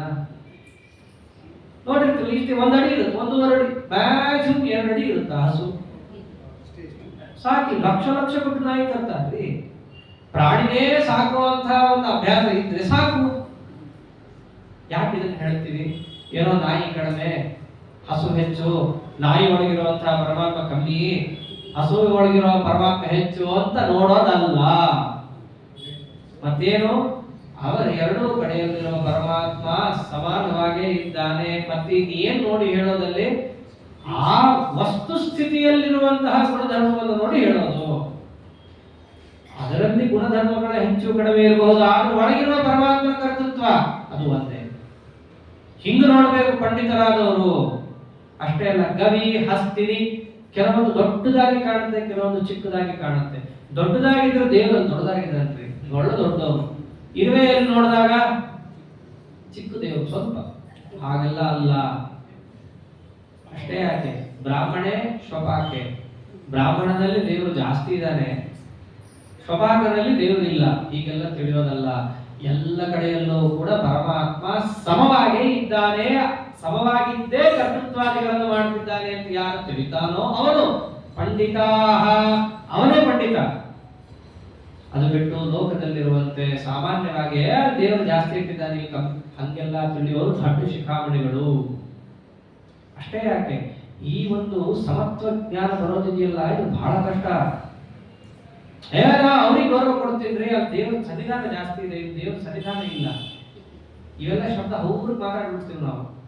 ದೇವರು ಎಲ್ಲಾ ಕಡೆ ಸಮಾನವಾಗೇ ಇಟ್ಟಿದ್ದಾನೆ, ಆದ್ರೆ ಎಲ್ಲಿ ಸನ್ನಿಧಾನ ಅನ್ನೋ ಶಬ್ದ ಬರುತ್ತಲ್ಲ ಅದಕ್ಕೆ ಅರ್ಥ ಅನುಗ್ರಹೋನ್ಮುಖತ್ವ ಅಲ್ಲಿ ಹೆಚ್ಚು ಅಂತ ಅಷ್ಟೇ ಅರ್ಥ. ಸಾಮಾನ್ಯ ಲೌಕಿಕ ಶಬ್ದಗಳನ್ನ ಆರಾಮ್ ಸಲೀಸಾಗಿ ಬಳಸ್ಬಿಡ್ತೀವಿ. ಬಳಸೋ ಮುಂಚೆ ಅದು ಯಾವ ಹಿನ್ನೆಲೆಯಲ್ಲಿ ಬಂದಿದೆ ಅಂತ ಹೇಳ್ಕೊಂಡು ಬಳಸಬೇಕು. ಎಲ್ಲ ಕಡೆಯಲ್ಲೂ ಸಮಾನನೇ, ಸಾಲಿಗ್ರಾಮದಲ್ಲೂ ಇದ್ದಾನೆ, ಇಟ್ಟಿಗೆಯಲ್ಲೂ ಇದ್ದಾನೆ. ಹಾಗಿದ್ರು ನಾವು ಸಾಲಿಗ್ರಾಮದಲ್ಲೇ ಯಾಕೆ ಅರ್ಚನೆ ಮಾಡ್ತೀವಿ? ದೇವ್ರು ಜಾಸ್ತಿ ಸನ್ನಿಧಾನ, ಅಂದ್ರೆ ಅಲ್ಲಿ ದೇವ್ರು ಕಮ್ಮಿ ಅಂತಲ್ಲ. ಇಲ್ಲಿ ಪೂಜೆ ಮಾಡಿದರೆ ನನ್ನ ಅನುಗ್ರಹ ನಿನಗೆ ಆಗತ್ತೆ ಅಂತ ಭಗವಂತನ ವಾಕ್ಯ ಇರುವುದರಿಂದಾಗಿ ನಾವು ಸಾಲಿಗ್ರಾಮ ಮತ್ತು ಮತ್ತೊಂದು ಶಿಲೆ ಇದ್ದಾಗ ಸಾಲಿಗ್ರಾಮಾಧಿಷ್ಠಿತನಾಗಿ ಭಗವಂತನನ್ನು ಪೂಜೆ ಮಾಡೋದೇ ಹೊರತು ಸಾಲಿಗ್ರಾಮದಲ್ಲಿ ಜಾಸ್ತಿ ಅಲ್ಲಿ ಕಡಿಮೆ ಅಂತ ಅಲ್ಲ. ಒಂದು ಶಬ್ದ ಪ್ರಯೋಗದ ಹಿನ್ನೆಲೆಯಲ್ಲಿ ತುಂಬಾ ಅನುಸಂಧಾನ ಇರುತ್ತೆ. ಅರ್ಧಂಬರ್ಧ ಕೇಳ್ಕೊಂಡು ಪಂಡಿತ ಆಗಕ್ಕಾಗಲ್ಲ ಅಂತ ನಿತ್ಯ ಹೇಳೋದು. ಪಂಡಿತ ಸಮದರ್ಶಿ, ಪಂಡಿತ ಶಬ್ದ ಇಟ್ಟಿರೋದಿಲ್ಲ, ಪಂಡಿತ ಸಮದರ್ಶಿನ. ಹೀಗೆ ಸಮದರ್ಶಿತ್ವ ಇದ್ದವರಿಗೆ ಅಪರೋಕ್ಷ ಜ್ಞಾನ ಒಲಿಯುತ್ತೆ ಅಲ್ವಾ? ಮತ್ತೆ ಕರ್ತೃತ್ವವನ್ನು ತಿಳಿಬೇಕಂದ್ರೆ ಎಲ್ಲ ಕಡೆಯಲ್ಲೂ ಪರಮಾತ್ಮ ಸಮಾನವಾಗಿದ್ದಾನೆ ಅಂತ ತಿಳ್ಕೊಂಡ್ರೆ ತಾನೇ ಎಲ್ಲ ಕಡೆಯಲ್ಲೂ ಕರ್ತೃತ್ವ ಸಮಾನವಾಗಿದೆ ಅನ್ನೋದು ಗೊತ್ತಾಗೋದು. ಅದನ್ನಿಟ್ಟುಕೊಂಡು ಹೇಳಿರೋದು. ಅಷ್ಟೇ ಯಾಕೆ, ಯಾರು ಹೀಗೆ ಸಮದರ್ಶಿಗಳಾಗಿರ್ತಾನೋ ಪರಮಾತ್ಮ ಎಷ್ಟವರನ್ನ ಕೊಂಡಾಡ್ತಾನೆ. ಇಹೈವತೆ ಸ್ಥಿತಸ್ಸರ್ಗೋ ಯೇಷಾಂ ಸಾಮ್ಯೇ ಸ್ಥಿತಂ ಮನಃ ನಿರ್ದೋಷಂ ಹಿ ಸಮಂ ಬ್ರಹ್ಮ ತಸ್ಮಾತ್ ಬ್ರಹ್ಮಣಿ ತೇ ಸ್ಥಿತಾಃ. ಯಾರು ಹೀಗೆ ಸಮತ್ವವನ್ನ ಪರಮಾತ್ಮನಲ್ಲಿರುವಂತಹ ತಿಳ್ಕೊಂಡಿರ್ತಾರೋ ಇಹೈವತೆ ಸ್ಥಿತಸ್ಸರ್ಗ, ಅವರು ಸುಮ್ಮನೆ ಸಂಸಾರದಲ್ಲಿ ನಾಮಕೇವಾಸ್ತಾ ಇದ್ದಾರಷ್ಟೇ. ಸಂಸಾರದಲ್ಲಿ ಇದ್ದರೂ ಸಂಸಾರ ಗೆದ್ದವರಂತೆ ಅವರು. ಮತ್ತಿದೆ ಅಜ್ಞಾನವನ್ನ ಕಳ್ಕೊಂಡು ಪರಮಾತ್ಮನ ಜ್ಞಾನ ಪಡೆಯೋದೇ ಸಂಸಾರ ಗೆದ್ದ ಹಾಗೆ. ಅಂತಹ ಸಮತ್ವವನ್ನ ಪರಮಾತ್ಮನಲ್ಲಿ ಕಾಣುತ್ತಾ ಆ ಪರಮಾತ್ಮನ ಕರ್ತೃತ್ವವನ್ನು ಎಲ್ಲ ಕಡೆಯಲ್ಲೂ ನೋಡುತ್ತಾ ಸ್ವಾಮಿ ನಿನಗೋಸ್ಕರ ನಾನೆಲ್ಲ ಮಾಡ್ತಿರೋದನ್ನು ಅನುಸಂಧಾನ ಇಟ್ಟುಕೊಂಡು ಸಂಸಾರದಲ್ಲಿ ಇದ್ರೆ ಮೋಕ್ಷದಲ್ಲಿದ್ರೆ ನಾವು ಇಹೈವ ತೈರ್ಚಿತ ಸರ್ಗ ಅವನ ಈ ಶರೀರದಲ್ಲೇ ಇನ್ನ ಒಂದು ಸ್ವಾರಸ್ಯ ಹೇಳ್ತಾನೆ, ಇಹೈವ ತೈರ್ಜಿತಃ ಸರ್ಗ. ಪ್ರಾಣಿ ಶರೀರದಲ್ಲಿ ಇಂಥ ಅನುಸಂಧಾನ ಬರಲ್ಲ. ಇಹೈವ, ಈ ಮಾನುಷ ಶರೀರದಲ್ಲೇ ನಿಮಗೆ ಆಗೋದು.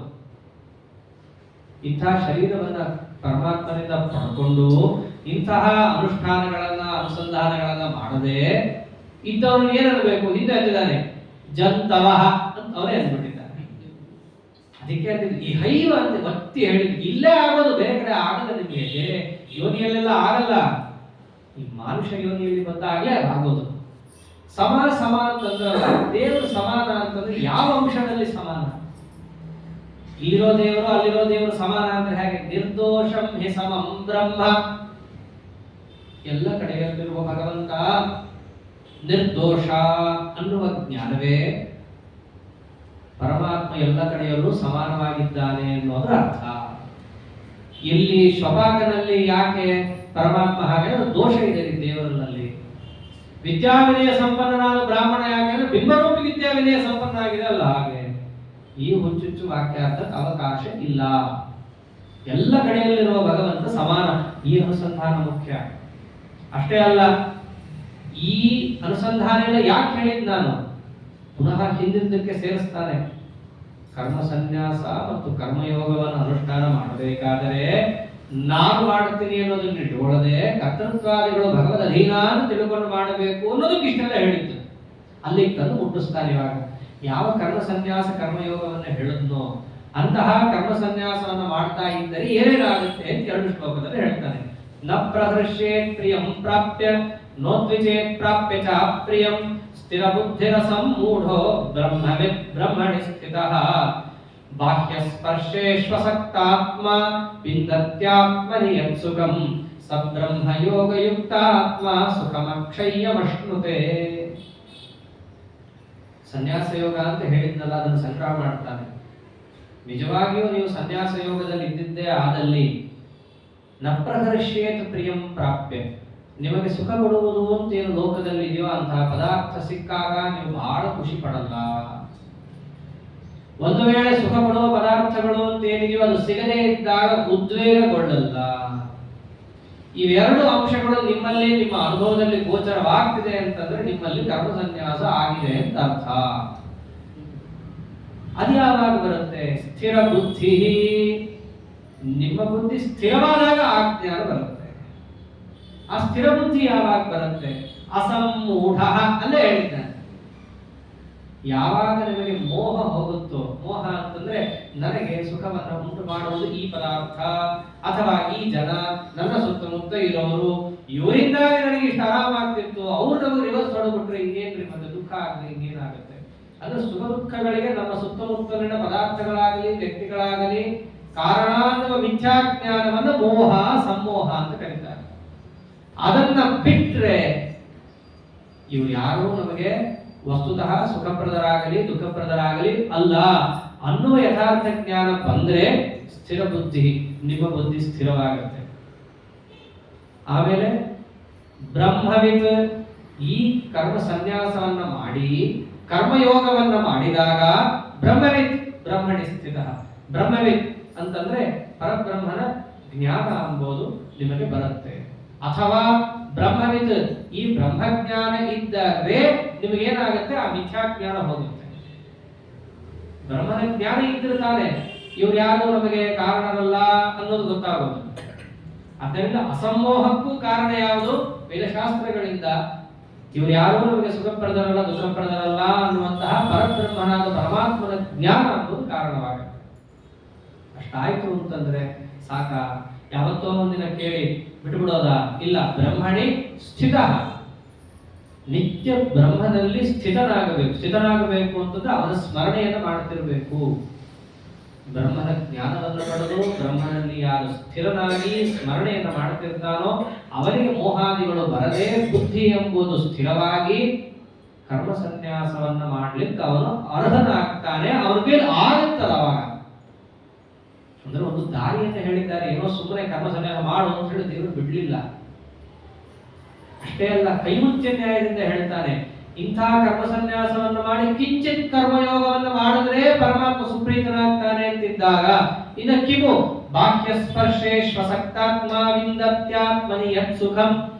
ಸ್ವಲ್ಪ ಕರ್ಮ ಯೋಗವನ್ನು ಮಾಡುತ್ತಾ ಸ್ವಲ್ಪ ಆ ಕರ್ಮ ಸನ್ಯಾಸವನ್ನು ಮಾಡಿ ಪರಮಾತ್ಮನನ್ನು ಸುಪ್ರೀತಿ ಗಳಿಸಿ ಯಾವ ಸುಖವನ್ನು ನೀವು ಪಡಿತೀರೋ ಅಂತಹ ಕರ್ಮ ಸಂಯೋಗದ ತುಟ್ಟ ತುದಿ ಯಾವುದು?